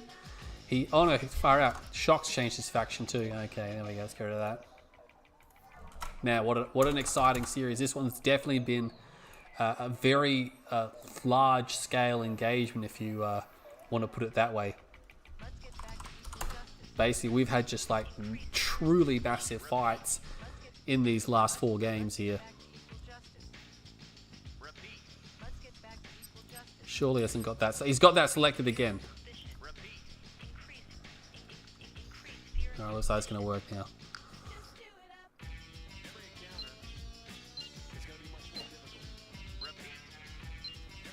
Alright, here we go, guys. We are resuming the series. It's going to be, what is this, Tiberium Rift?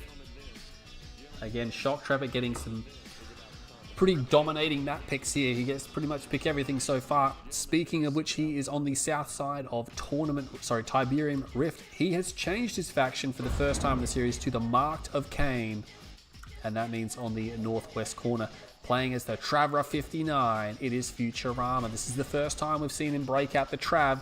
We saw him play as Scrin in game number 1. Let's see if he starts with a fast leg open. He is against Mock. No fast legs coming out because he sold that Rax so fast. Let's just do a sound check, make sure everyone can hear me.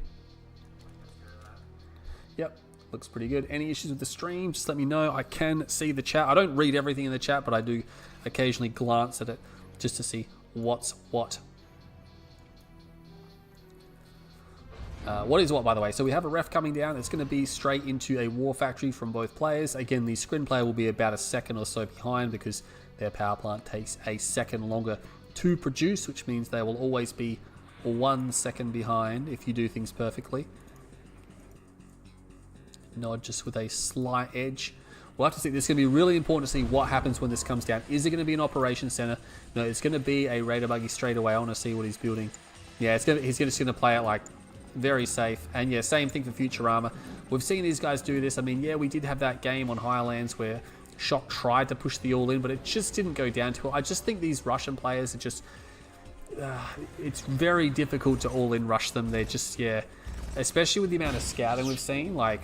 That's the thing, both sides have really tried to hardcore scout the other, and they both know it, right? They both know the other player is really going to push hardcore scouting. And because of that, they just decided, alright, cool, I'm not sure I can stop all the scouts, or he's just going to build an overwhelming amount of scouts. I'm just not going to risk it. I would have liked, I mean, he's Mock, he's not Nord or Blackhand. I would have liked a Flame Rush. Obviously, he can't do a Flame Rush as Mock, but I think that when you're playing against Scrin, he should be trying to chuck in a Flame Rush. I mean, he's obviously switched away from Nod for a reason. Something about Mock that I guess he wants to use on this particular map. They do get Supercharged Particles, which is great versus Traveler. I think it's because he's picked Traveler. When he was Zocom, he's stuck with Nod. But now that he's gone Traveler, he's like, alright, I'm going to switch switch Mock. Going straight for the blue tip field with just the 5th Harvester. That's okay, again, I guess, if the other guy's not doing it. But again, Shock is just producing Harvesters. Redeploys the expansion. Both expansions underway now. He's going to need some Seeker Tanks to guard that, and he will. Raider Buggy will see everything that's happening, so he knows that the blue tip field is being taken. He really doesn't have anything to pressure that. No, he's just got a Scorp tank there. Yeah, he's not going to be able to pressure this this blue tip Harvester, which means he's going to get the rest of the crystal. He'll probably fill his tanks up, and then he'll evac out of that area. The Seeker Tanks, not too necessary, but he's going to push, I think, an attack, maybe with a nerve center. Yeah, I think he's going to go for a power plant. I would like to see a nerve center after the power plant and then turn this push into something else. But I think straight away he sees a Scorp tank. He's like, oh, maybe not. Maybe I'm not going to do that push like that. There's a bike. Oh, there's 2 bikes. Oh my god, these 2 bikes went around the outside. They're not going to get the blue tip harvester, but they might get this green tip harvester. Oh my god. I mean, it's going to come down to... He pulls the bikes as well. Oh, he's going to get it. That was great. The fact that he moved the bikes out the way. Oh, Shoktrepet. That's a nice pickup. 2 bikes for a harvester. That's, I mean, obviously it's not a huge deal, but that's going to get into Futurama's head, right? It's like, oh, I shouldn't have lost a harvester to 2 bikes at this stage in the game. The fact that he's done that is just like, you know, it's not going to have, you know, huge ramifications, but it's just going to get inside his head. He's even going to get out of the way. Yeah, just nice control from Shoktrepet there. Really responding very quickly. He's going to get both those bikes away with the harvester. The blue tip harvester will make it back to base, and yeah, he's going to go straight back onto the green Or did the blue tip harvester go back there? It's hard to say. Stasis is out. Fast legs is just about done. He gets it just as he loses power. So these disintegrators now are out and about.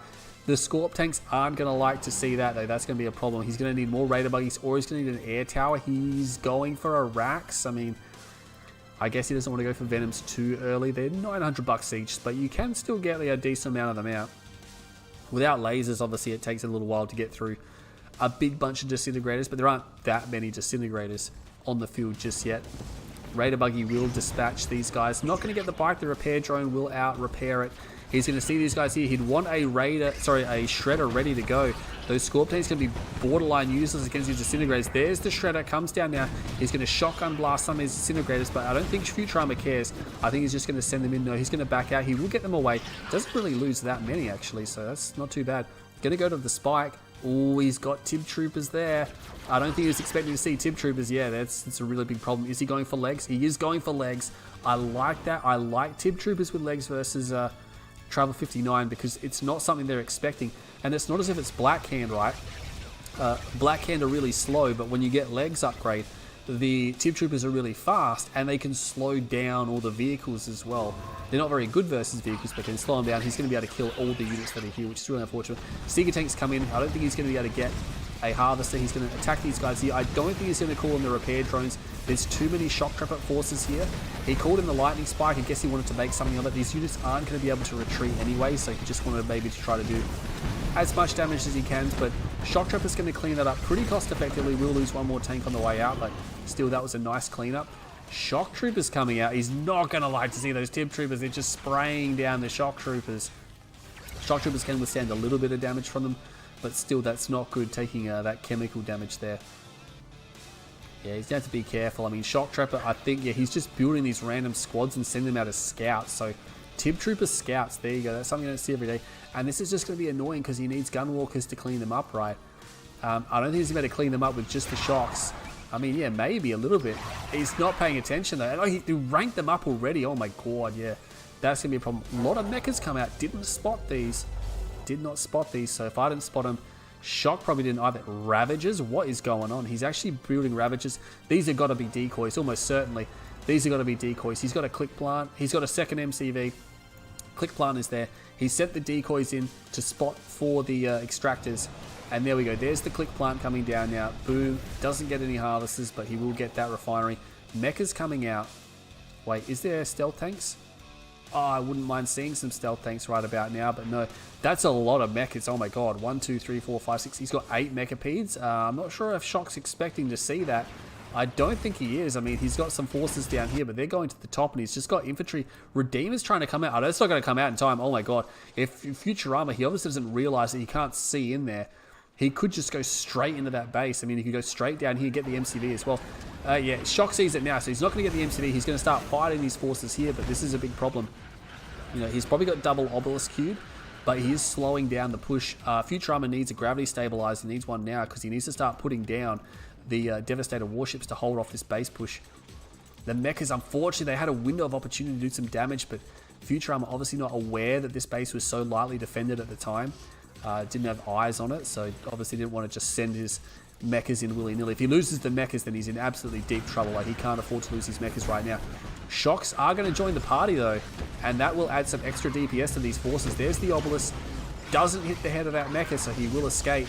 And now these Shock Troopers should be able to clean up the remainder of these forces here. Not enough Raider buggies here. He's trying to build obelisks, but he needs something to deal with the Shock Troopers because they're destroying these units here. Oh my God, he has to sell the MCV because there is a Prodigy here.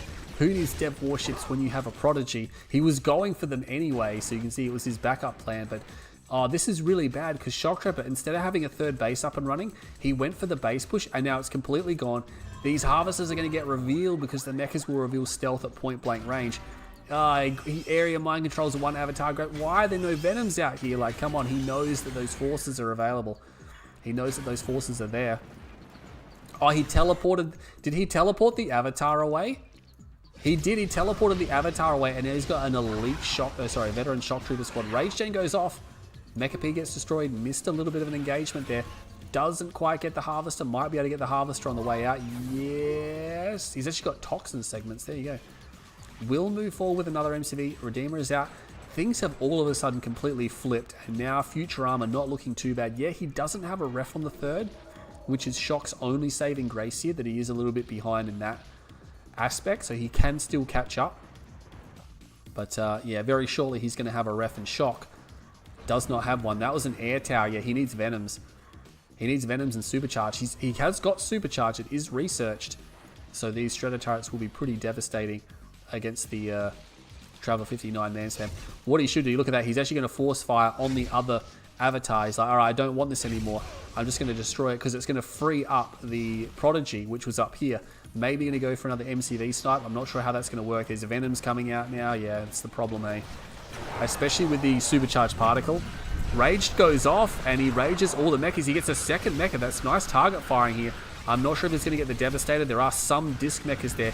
Is he going to get a third one? No, he pulls the Venoms back. He gets another one. Oh my god, he got another Mechapede. He's going to send the Prodigy in, but I mean, there are Venoms here. He could EMP the Mechapedes, which is exactly what he's going to do. And look at that. He takes the ref because he knows he's not getting any further than that. There's actually a commander there. I think it was probably a good idea to take the ref because he knew the Prodigy at that point was basically dead. It wasn't going to get out of there. Those mechas are really being annoying though.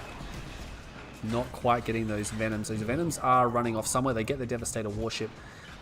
Getting the ref is annoying though, right?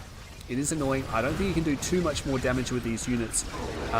Does get another EMP off. Oh, look at that. He's going to be able to destroy the last Mechapede. Yeah, there we go. Nice target firing. So, nice cleanup from Shock, but Futurama bought himself time, right? Look at that. 2 ref. 2 ref. There's so many harvesters here as well. He's got no ref down here. He's just put down a ref now. Has he got the harvesters to back this up? Yeah, he does, but he's going to have to transition some. He's actually got quite good mining operations down here as well. There's still some Tib there and quite a few harvesters. So that's not too bad.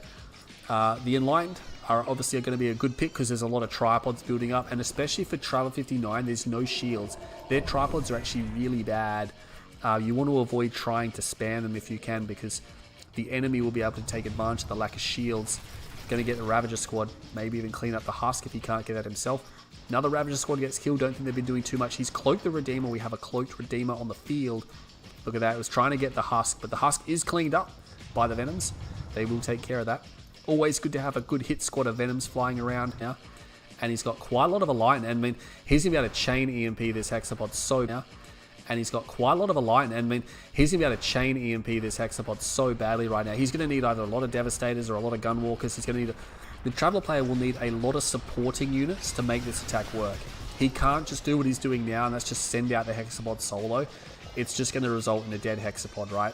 Especially since the phase will wear off now outside of a EMP. Or while the EMP is in progress. So you can't just, go in, phase. Is he going for... I was going to say, is that for a wormhole? Or is he going to build planetary assault carriers? Oh my god, we may be looking... He's going for an upgrade. That could be the Traveler engines. Oh my god. I think maybe he was trying to wormhole there, but he got his buzzer killed. Venoms are here. It is planetary assault carriers coming out by Futurama. We are going to see it. What he's going to try to do is he's going to try to spam these up to at least maybe 5 or 6 before he reveals them. Because once you get them in a large number, they can be pretty impossible to stop. It's just trying to get them to that large number, which is the problem. C-Tib comes in, so Shock settling down for a long game. Oh my god. That was a lot of Venoms that just died, at least 3 or 4. Oh, and that's important as well, because he's not building more Venoms, which means he hasn't spotted the planetary assault carriers, and we're up to 3 planetary assault carriers. He's moved into the MCV a little bit too soon, I think. It's because if you move the MCV and the enemy sees it, it might trigger a response straight away from Shoktrepet to delay. A nuclear missile, oh my god. He's got a nuclear missile, so this is the first time I've seen a super weapon in the series. You don't see them that often, but they do come in handy on occasion. This is a big army of avatars and Enlightened. There's even a commando in there. This is crazy, but you know what? There's no anti-aircraft. And we're up to 4 planetary assault carriers with Traveler engines. They can reposition at a reasonable pace. More Venoms were built. Is he continuing to produce them? Yeah, he is. He's continuing to produce them now, but the thing is, he's got to be careful. If he doesn't have enough of them, the planetary assault carriers will actually destroy them. He's relying on them heavily for his anti-aircraft here, because it's all he's going to have. He's not going to have anything else. I don't think he's spotted them. He's spotted them now. Okay, he sees them. And this is the thing. He's going to put down plasma missile batteries. The Redeemer's taking a lot of damage. He can't actually sit there. Yeah, he's going to rage turn off. I'm not sure if this is going to work out for him. He calls in the Iron Storm. He's going to get one of the Planetary Assault Carriers. I think one of them's going to go down. He's not going to get any more because there's a plasma missile battery there. It's killing too many of the Venoms. And now the Planetary Assault Carriers are destroying the Venoms. So he lost one Planetary Assault Carrier. But that wasn't enough. The Venom's now trying to clean up. But there's so few of them left. The Redeemer, oh my god, I don't think it's going to get away. He's going to lose his Redeemer. It's so close to going down. He just can't quite get a beat on it. The Planetary Assault Carriers can detect stealth, but he will need to move them forward. And unfortunately, I think he's out of craft. He's very low on craft. Oh no, there's quite a few craft here. That could be enough to destroy the Redeemer. He's just trying to get away. Vapor Bomb comes in. It misses. Oh my god, he's going to get the Redeemer. It's so close to dying. No, it re-stealths. Oh, this is a disaster for Futurama. Loses another Planetary Assault Carrier. If he loses the third one, that's going to be pretty bad. He should just turn around and destroy the Venoms. He's going to lose another one. Surely at this point you would turn around and just destroy. He gets a fourth. Oh my god. Things went from bad to worse. Yes, he's going to clean up the Venoms, but oh, he lost quite a number of Planetary Assault Carriers there. I think 4 in total, when really he only needed to lose 1 or 2. And the Redeemer just gets away. 5 minutes left on the nuclear missile. This army completely backs off. It's like, alright, cool, we're not going to go down there. We're just not going to go down there now. It's an interesting combination. He can't move without the Venoms, right? Without the Venoms covering him, it's just really dangerous. Although the Venoms aren't going to do much about this. 3 Planetary Assault Carriers. He looks like he might have stopped. No, he's building. He's still producing them. Yeah, another one. Yeah, he's still got them on the production menu here. Stealth tank comes out. Oh, he's got to be careful. He's running to those tripods. Oh, that's the end of that stealth tank. That's a dead stealth tank. And the problem is, oh, that was a really early rage. I'm not sure if I like that. Yeah, he's going to kill quite a number of the gunwalkers, which is nice. But at the end of the day, the Redeemer is already pretty badly damaged. The army is being repositioned. We can see it on the radar coming to help. He's going to move his Planetary Assault Carriers forward. And then he's going to call in the Iron Storm when he's in position. He's got the stealth detection down. Is he going to call in the Iron Storm? He should be calling in the Iron Storm. He's got a lot of craft available to him. There's a lot of Venoms there. The Gunwalkers were mostly destroyed, so they're not here to assist. One Planetary Assault Carrier will be destroyed. He's going to chase the rest of them. More Gunwalkers here. Oh, the Venoms are starting to get toasted there. That was a little bit too many Venoms going down. I'm not sure if I like that. The army from Shoktrepet has arrived, but it's not choosing to engage. It will engage now. Oh my god, this is going to be such an easy EMP here for him. And he's got Tib Troopers, which means the Hexapod can barely even run. He doesn't even throw an EMP down. Come on, man. He's got to throw an EMP down on that for sure. There's the EMP. Gets the Gunwalkers. He's got rear... he's hitting the Hexapod from the rear, but he decides to pull back. I guess he doesn't want to fight inside the temple. He wants to back out and get out of there. Maybe seeing a little bit too dangerous, especially since he has a super weapon. I guess he feels he doesn't have to fight there. I'm surprised the Iron Storm isn't being called in at all here. That's it. Oh, he's just going to run back through it again? Okay, never mind. So he's going to fight here. This is such a wonky fight. There's a lot of stealth tanks here. And we saw this before as well, Shock trying to flank, and I mean, he's going to get one Planetary Assault Carrier. All the stealth tanks, actually, or a couple of stealth tanks are destroyed. He's going to spam EMP. He's going to get the drone platform. That's a nice victory. Rage Gen goes off. Tripods attack each other. More EMP comes down. That is going to be the end of the Hexapod. See you later, Hexapod.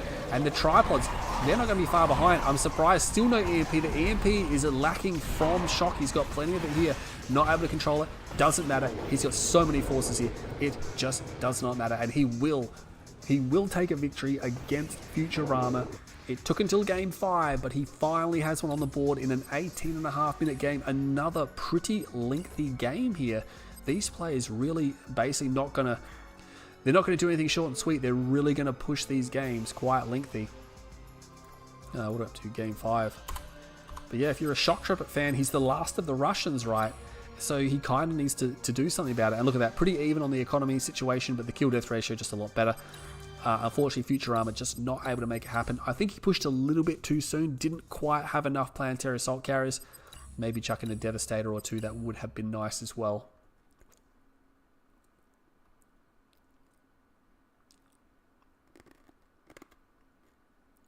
Where'd they go? Here we go.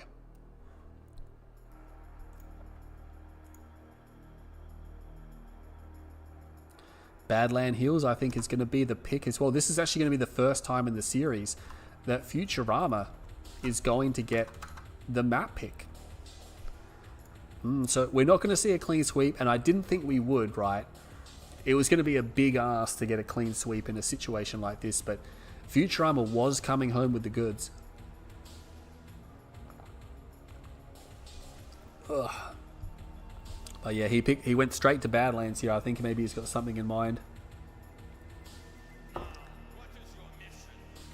But Shock, he's on the board, ladies and gentlemen.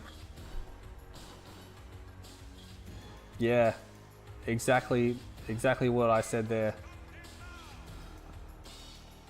Yeah, Snake 944. These matches are going quite long, right? They're not short games. Like, even I think the shortest game was 15 minutes, which is not obviously considering that long, but that was like the shortest game. You know, everything else has been like 18, 20, 25, 30 minutes. It's like that Highlands game. I should have checked how long that game was. Oh, that was like 27 minutes, I think, wasn't it? I have to go back and check it, but yeah, it's been a lengthy series. The stream has been running for almost 2 hours, and we've played 5 games. So, and we started on time, and we've only had a 5-minute break. I don't know what they're saying because they're speaking Russian. I don't speak Russian.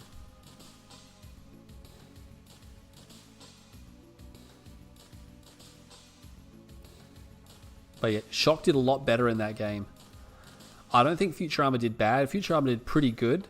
But yeah, Shock was just able to come through at the end of it. I think his EMP was a little bit iffy. Like, it was his EMP was really slow, really delayed, and there wasn't much of it considering how many EMP he had available to him. Like, a normal player would have really just been laying that down. He's going to switch GDI. He is. He's going to switch GDI.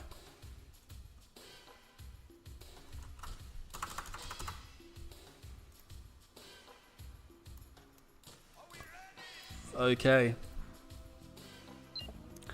So once again, Futurama, has he switched his this is the 5th time. Sorry, no. 1, 2, 3. No, this is the 4th different faction he's played in the series already. So on Badland Hills, starting on the east side, playing as GDI Vanilla, it is Futurama. He still holds a 4-1 lead, so he is still feeling pretty comfortable, but Shoktrepet does get one on the board, and he will steady. He is playing as the Marked of Cain on the west side of Tournament Badlands. Oh, sorry, no, Badland Hills, should I say. But yeah, we've seen Futurama play as Blackcan. We've seen him play as Scrin, as Traveller, as Zocom. Now he's as GDI. This is his 5th faction change in the series, and we are on game 6. So he's only played... He played Zocom twice, and he won both those Zocom games. But yeah, he's up to his 5th different faction, and we're in game 6. This one is really going the distance. So if you guys have some time here on a Saturday afternoon, because I'm assuming for most of you guys you're in Europe, so it would be a Saturday afternoon. This has been a banger so far. This has been a really good one, and I knew it would be. I knew seeing both these players go against each other, we would be seeing some pretty intense fights. Now, what's happening here? I haven't been paying attention. So all spikes being secured. Looks like Futurama's a little bit behind on his last spike capture. Maybe sent his engineer the wrong direction. Not 100% sure. He's not doing an all-in. Are we going to see an operations center come out of Shoktrepet? We haven't seen one all series yet. No, it's just going to be a refinery. So these guys, this is sort of like the opposite of the Tips Bike Rush game where there was a lot of all-ins there. This is where they're both going, nah, we're just going to do eco builds, and we're comfortable with doing that. He's got the 2 squads here, and he's just going to be annoying with them as well. What you want to do is, yeah, you want to wait for the harvest. Oh, he's going to have to EMP that, yeah. Get back to the structures. Oh, he EMPs. Yeah, there wasn't any point EMPing the refinery, I don't think. He is going to get both the structures. That's annoying. Raider Buggy is here. That's what I was saying. There's a lot of scouts from these guys. Both sides are scouting really heavily, and I think that's why we're not seeing a lot of or really any all-in rushes. Shoktrepet tried to do one in game 2, but since then, or even before then, look at that. He's actually going to de-garrison, but unfortunately that tower is still there. It was powered down, but he powered it back up. The Raider Buggy is here, so nonetheless, he will be able to see what Futurama is doing. 5th Harvester comes out now. We have 1, 2, 3, 4, 5 Harvesters from Shock. Unfortunately, I think that one's trying to go to the blue Tiberium. Yeah, sort of got jammed on his mate there, just for a few seconds. Nothing too serious. We'll go to the middle field. Is he going to go for another Harvester? Oh my god, he's really pushing his luck, isn't he? Pitbulls are coming out. Oh, he's got to be careful. Too many pitbulls come out. That blue tip harvester will be under threat. I think it's just one pitbull. Yeah, he's just going for one pitbull. So both sides very greedy, right? And you got to remember, it's a triple spike map. So you've got 3 spikes behind your eco. And that really pushes your eco pretty hard. 30 cred a second. That's 300 cred. So that's 1,800 credits a minute. Just in spikes. Just in spikes. Like, yeah, it pays dividends. You have a 10-minute game. That's 18,000 credits. Like, people don't... The thing about spikes is that they add up in the long run. They really add up. He's going to try to clear the garrisons. I like that. He wants to get Futurama out of his base. Because if Futurama can just see his base for too long, Futurama just gets very comfortable. Futurama can make better decisions with his build. He can make better decisions with his timing. He just makes better decisions in general, right? And this Raider Buggy being annoying, trying to drive around, trying to keep him preoccupied. I like that as well. Hasn't quite finished that structure off. Simultaneously gets both structures. And he should be able to clean these rifles up. Yeah, he will get the rest of them. So both sides trying to block out the scouts. The other trying to garrison that up as well. Do you have a mutant hovel here on this map? He's going to find yet another garrison here that's been taken from Futurama. Should be able to de-garrison him. Will de-garrison him. Oh, look at this. Futurama actually holds the EMP control center. And does he hold... He holds the defensive towers. Oh, he's got to be careful about this. Shoktrepet might not realize that's there because this tower can cover this flanking route really well. Yeah, that'll completely shut that down. And an EMP spike as well. EMP spike is probably the best structure to capture in the game. The best civilian structure, I guess, or neutral structure to capture in the game, because by the time he's ready to do a push, yeah, oh, I guess no, he's still got quite a bit of cooldown on it. It's got about a 3-minute cooldown. Shock is going to spot it and the tower, but does he actually realize what happened? Because the scout might have moved there, he might have been looking over here and then looks back and it's just gone. He might not realize it, so you got to keep that in mind as well. Taking blue tip. Shock's already been to the blue tip field at least once though. Tech center is down. Supercharged particle already done. Venoms are out. He's only got 1 ref. What's going on? Have I missed something? There's only 1 ref. He must be going for a fast click plant. Yeah, this has got to be a click plant. If it's not, I don't know what he's been doing with his time and his money to only have 1 refinery. He's got quad turrets. Yeah, there we go. It's a click plant. He's going to click Futurama, one of his refs. Yeah, here we go. We can hear it straight away.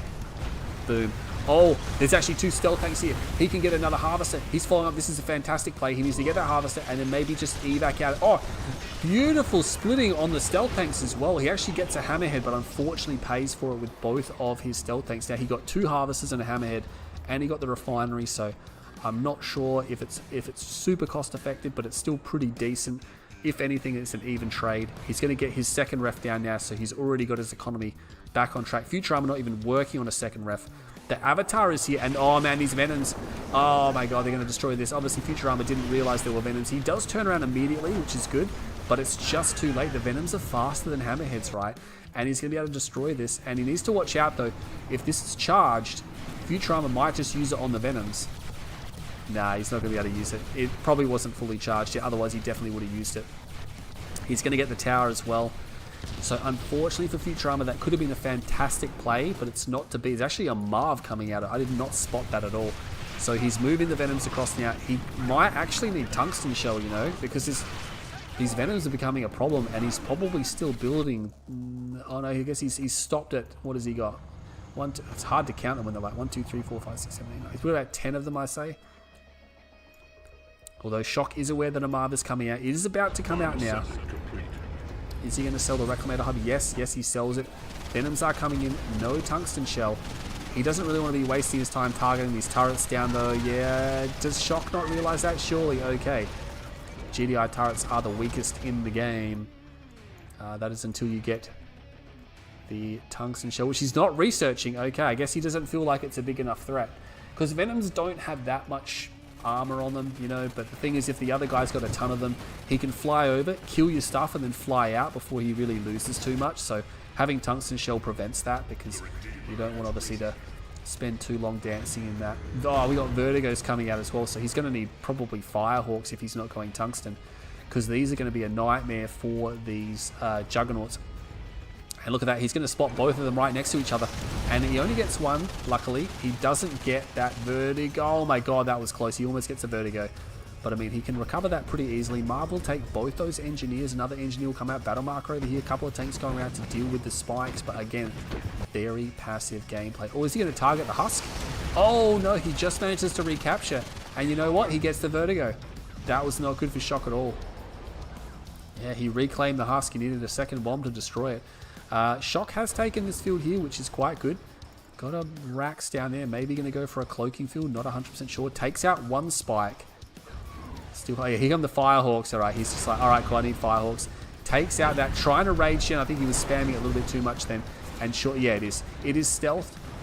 It is stealth. Oh, he gets another one of the Juggernauts. The Marv turns around and pops it under the rage gen. I think maybe he's going to go for, yeah, stealth towers. He's got the shrine. Got 2 MCVs. No, he's got 1. I like the vertigos. I like the venoms. It's nice. He's got to watch out for the Firehawks though. This is the thing on a map like this. Once there's too many Juggernauts up, that's going to be really tricky to deal with unless Shock has a large army. He's got some forces down here, but he's mainly relying on his air force. Yeah, this, does he not realize the MCV is right there? It's actually 2 MCVs. Okay. There's 2 MCVs. Scorpion tanks back it up. He must know now. He surely can see that there's a turret there. So he knows. And there's actually a beacon coming in as well. He's trying to go for a line. He's trying to go for the legs upgrade probably. There's the stealth tower. I love the stealth tower because it's really difficult. And I know because I'm a GDI player. It's really actually bombing these tanks. He's bombing away from the Firehawks, which again, something you don't see people doing. They tend to just suicide into the Firehawks. It's like, no, go around, bomb something else.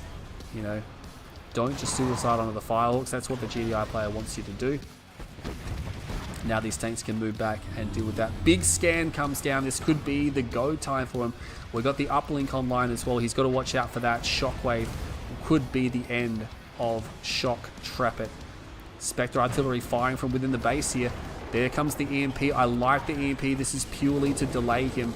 It's purely to delay him. He's going to move forward with the Spectre artillery, but the Juggernauts, the Spectre artillery are fine. There are some sniper teams there, and those sniper teams will start killing the inline. This is pretty intense. Yeah, look at this. There's so much Spectre fire, but there's so many Juggernauts back there. Here come the Vertigos. Unfortunately, fly across the face of it, and they're all going to be destroyed. There's nothing to deal. There's nothing to deal with the Firehawks. There's something happening behind the scenes. He's camping the War Factory. Those APCs are being destroyed as they're produced. I don't think he's got enough Juggernauts though, right? He just hasn't got enough of them. The Spectre artillery will continue to shell this area. I think what he needs to do is he needs to shell the MCV. If he can shell the MCV, because he's actually got like 6 or 7 or even 8 Spectre artillery.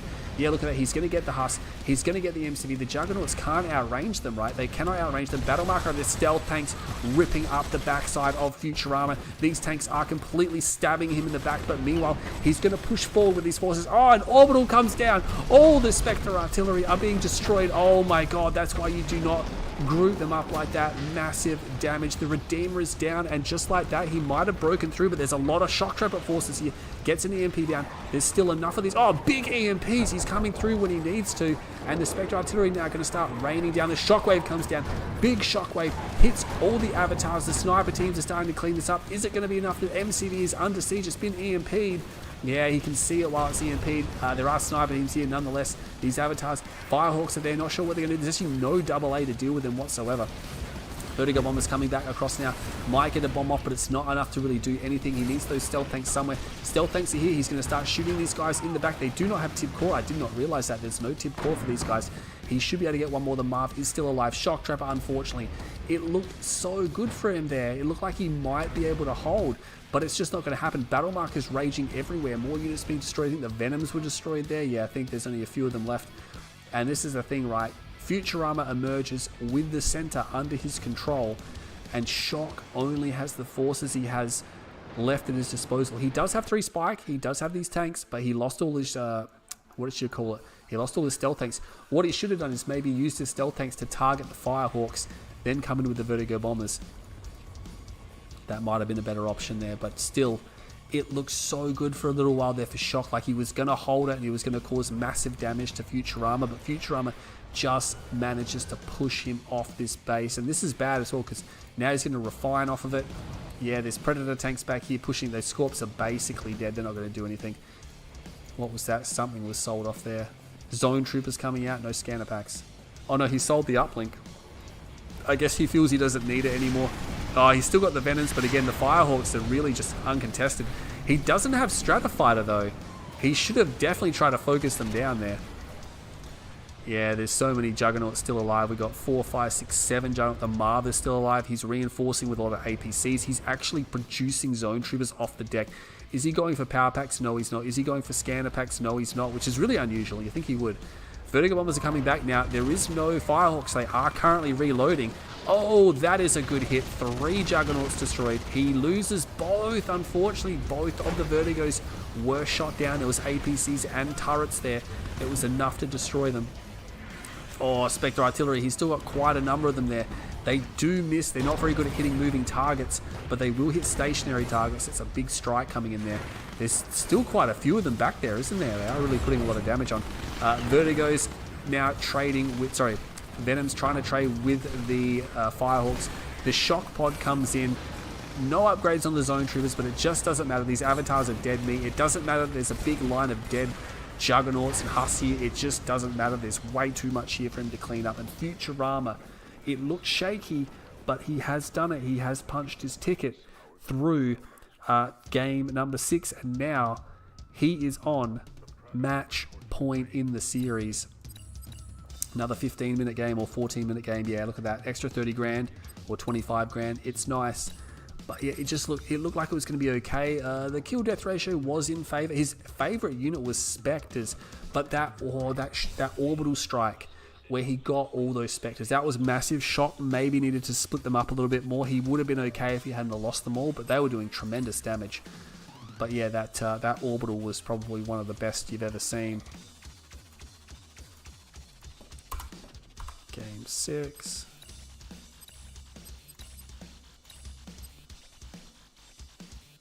Yeah, that orbital, yeah, I agree. Who said that? Dennis Krieg. Yeah, the orbital completely turned the game around. If it wasn't for the orbital strike, like, that would have killed, like, I didn't see how many, but it was like 7 or 8 Spectres, and it's like, if those are still alive, they're outranging the Juggernauts. The Martha's getting locked down. Like, he had an opportunity there to do tremendous damage, and unfortunately, with that orbital strike, it just denied that tremendous amount of damage.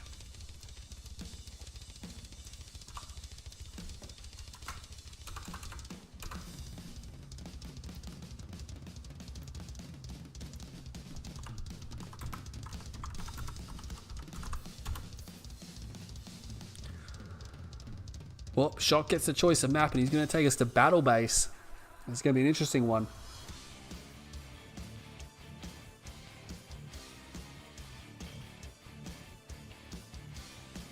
Yeah, it's very difficult to hit moving targets with Spectres.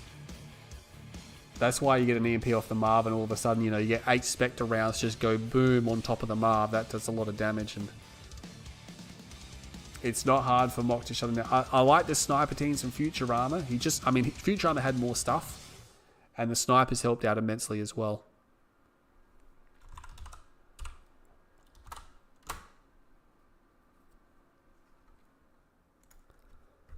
Is he going to pick Battlebase?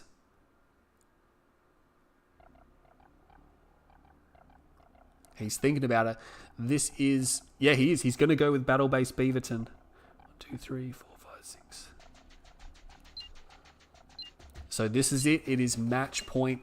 Ladies and gentlemen, this may be the last time, the last game we see Shoktrepet in the extended series. He must win every single game from here. He needs to win 5 in a row. It's basically considered to be an irrecoverable situation, but it's not impossible. We've seen crazier things. Starting on the north side of Battlebase Beaverton, playing as the GDI forces, it is Futurama. He does snare that last game, that intense game on Badland Hills, and starting on the south side, playing as the Mark of Cain, it will be Shoktrepet. Sticking with Mock.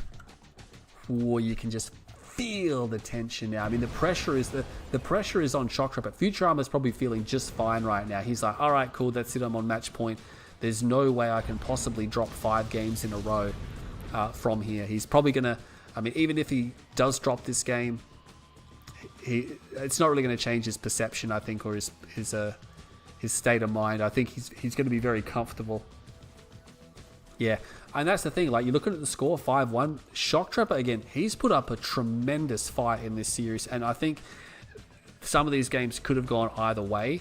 It's just that Futurama, right at the end, really just pulled through and made it happen. So, yeah, the score line definitely doesn't do justice to just how close this series has been. It has been a very close series indeed, and I'm talking like it's the end. Like, we don't know. It could be another 5 games before we get a victor here. But let's concentrate on this last one here. This could be it. Shock playing for his tournament life. He will finish in equal 5th or 6th position if he falls here now. Loses the squad there. Unfortunate.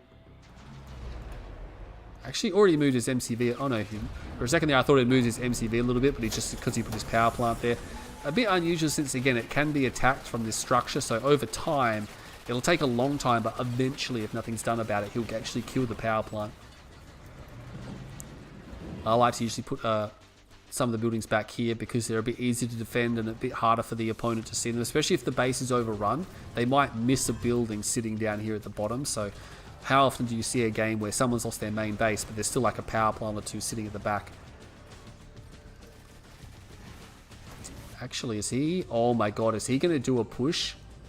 He's going to do a rocket APC push. He's going to move his MC4. This is what I'm talking about. Like, Futurama, he knows he's quite far ahead, so he's actually going to start pulling out the very aggressive strats. Not super risky, but risk-laden strats, because he knows he's got that room to maneuver. He's actually going to move the MCV down here, and it's going to be up to Shock to actually spot this, because he doesn't have a Raider buggy out now. He's still building harvesters. Oh man, if he gets jumped by this could be a situation where he can't actually hold it off. Another harvester comes out. 1, 2, 3, 4, 5. He's actually going to go to the blue tib. Okay, he's going to go to the blue tib.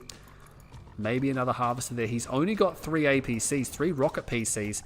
I mean, Shock, maybe he sees it because he's got a barracks down, but I think he's building a refinery, right? I think this is just down just in case he sees it. The Futurama maybe thinks he's been spotted because he sees the barracks first, but then he's like, hang on, there's nothing here. Let's just go back. He's got a war factory down. He's going to build Predator tanks. Oh, almost certainly going to be Predator tanks. He gets a laser turret down. That's nice because he's going to need another hand of Nod.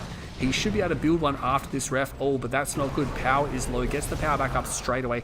He needs a power plant. He needs a hand of Nod. He needs to get more laser turrets down because the Preds are coming, man. The Preds are coming. He's going to need either a lot of rocket squads or he's going to need a lot of laser turrets. So there's 2 Scorp tanks here. So 3 Scorp tanks. He's trying to stream the Scorp tanks in. The MCV is here. As soon as he sees the MCV, he's like, oh my god, it's an MCV push. He put a Shredder turret down. I mean, I guess maybe to draw fire. But these Scorp tanks won't be able to stand up against this war factory here. He's going to build another war factory almost certainly. He's going to put a tower down. He needs to not lose the hub. Maybe try and block it somehow. I'm not sure if he can do that. Maybe he can put a silo in there. But he really wants to be building more of these. I would like to see another hand of Nod. There is one back here. He gets another laser turret down, so he's doing what he needs to do. There's the second war factory. Oh, that's in a really tricky spot for Shoktrepet as well. This is going to repair all these units here. He gets one of the laser turrets. The tanks must come forward to engage, but oh, Futurama can just move around that war factory whenever he needs to. The rock squads are being destroyed. He's being pushed back. So many towers are coming down. Shoktrepet is in so much trouble, but he can't surrender because this is it for him. Futurama has so many forces here. That's going to be it. Shoktrepet is down. Futurama does it. Futurama will win the series. He will win it 6-1. And that's the thing. They were playing so conservative that whole series long that he just goes, nah, I'm going to do this really crazy push off one base. And Shock didn't see it coming. Shock is down. Both Russians fall in the quarterfinals. We saw Drive fall in quarterfinal B. We've seen Shoktrepet fall in quarterfinal A. He is out of the tournament. See you later. See you later, Shoktrepet, in what was by far the shortest game of the series, and that's the kill-death ratio right there. Tells everything. He didn't see the rush coming. He didn't have enough time to get prepared, and Futurama was way too aggressive with his push. So Shoktrepet, unfortunately, is out of the Kane's Wrath Invitational Extended Series 2025 on a 6-1. Not the result he was looking for. And again, the score doesn't do the series justice. It was such a close series. Like, realistically, could have gone Shock's way either way. Well, at least one or two of those games could have gone Shock's way. I'm not saying the whole series is going to go Shock's way, but oh my god, that was pretty intense. Let's have a look here.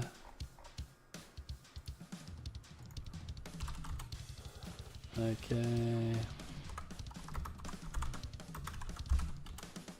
So it's going to be a 6-1, ladies and gentlemen. 6-1. Futurama has done it. He has won this best of series. And considering we only played 7 games, it was a 2-hour and 20-minute stream.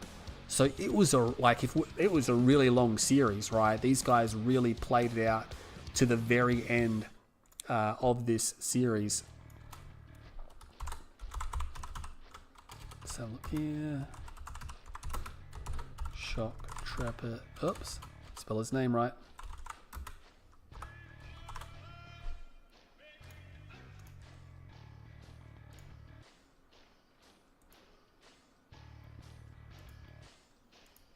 Oh, 6 exclamation mark. Yep, good job. There we go. So Futurama has done it. I'm going to go ahead and update the brackets, should I say, straight away, and I'll give you guys a quick snippet of what the bracket looks like. One game, 1, 2, 3, 4, 5, 6. All right, let's have a look here.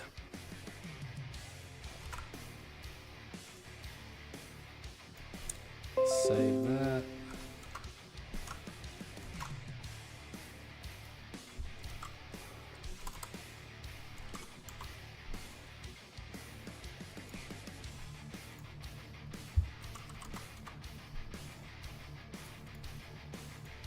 JPEG, yep, okay, looks pretty good. Extended series. Stream 14. Alright, let's get that up and running. Full results.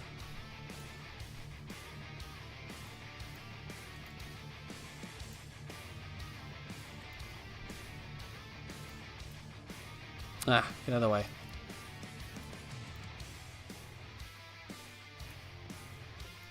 Oh, that didn't even update. I don't know why it does that.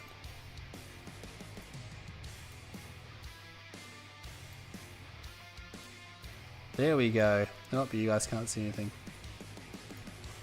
Alright, so this is the bracket as we see it now. So Futurama defeats Shoktrepet 6-1, which means we are going to have the Bar Jones versus Futurama semi-finals. The winner will go to the grand finals to see Bike Rush. The loser will go to the 3rd place to see Tips. But this is what I'm talking about.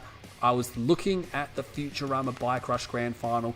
We're 1 game away from making that happen. But first of all, we have to see how Bart Jones deals with Futurama. This is going to be a really interesting fight because Bart Jones, yes, he has defeated some very good players in the tournament, but maybe they weren't as trained as they could have been. This is really going to be his test against a full-blown pro player who's playing pretty peak right now. So it's going to be a banger of a series, that one there. I mean, pretty much everything is going to be.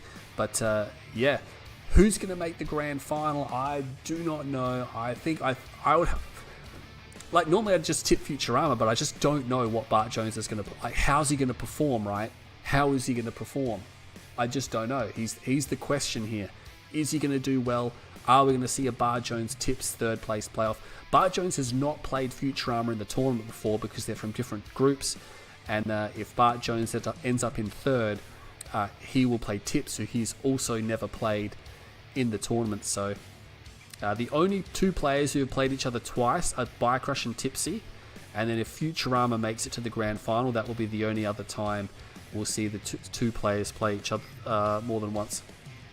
But yeah, hope you guys all enjoyed the stream. It is almost midnight here, so I am going to go to sleep. We have had the game played. Stay tuned to my channel. I will release posts and updates on when the next semi-final is happening, and then we'll move on to the big ones. Links in the description below for all the updates. Go to my channel. You can see every game saved live in one playlist, so you can relive all the action My name is Green Zero. Thank you for joining the stream, and I'll catch you all in the next one.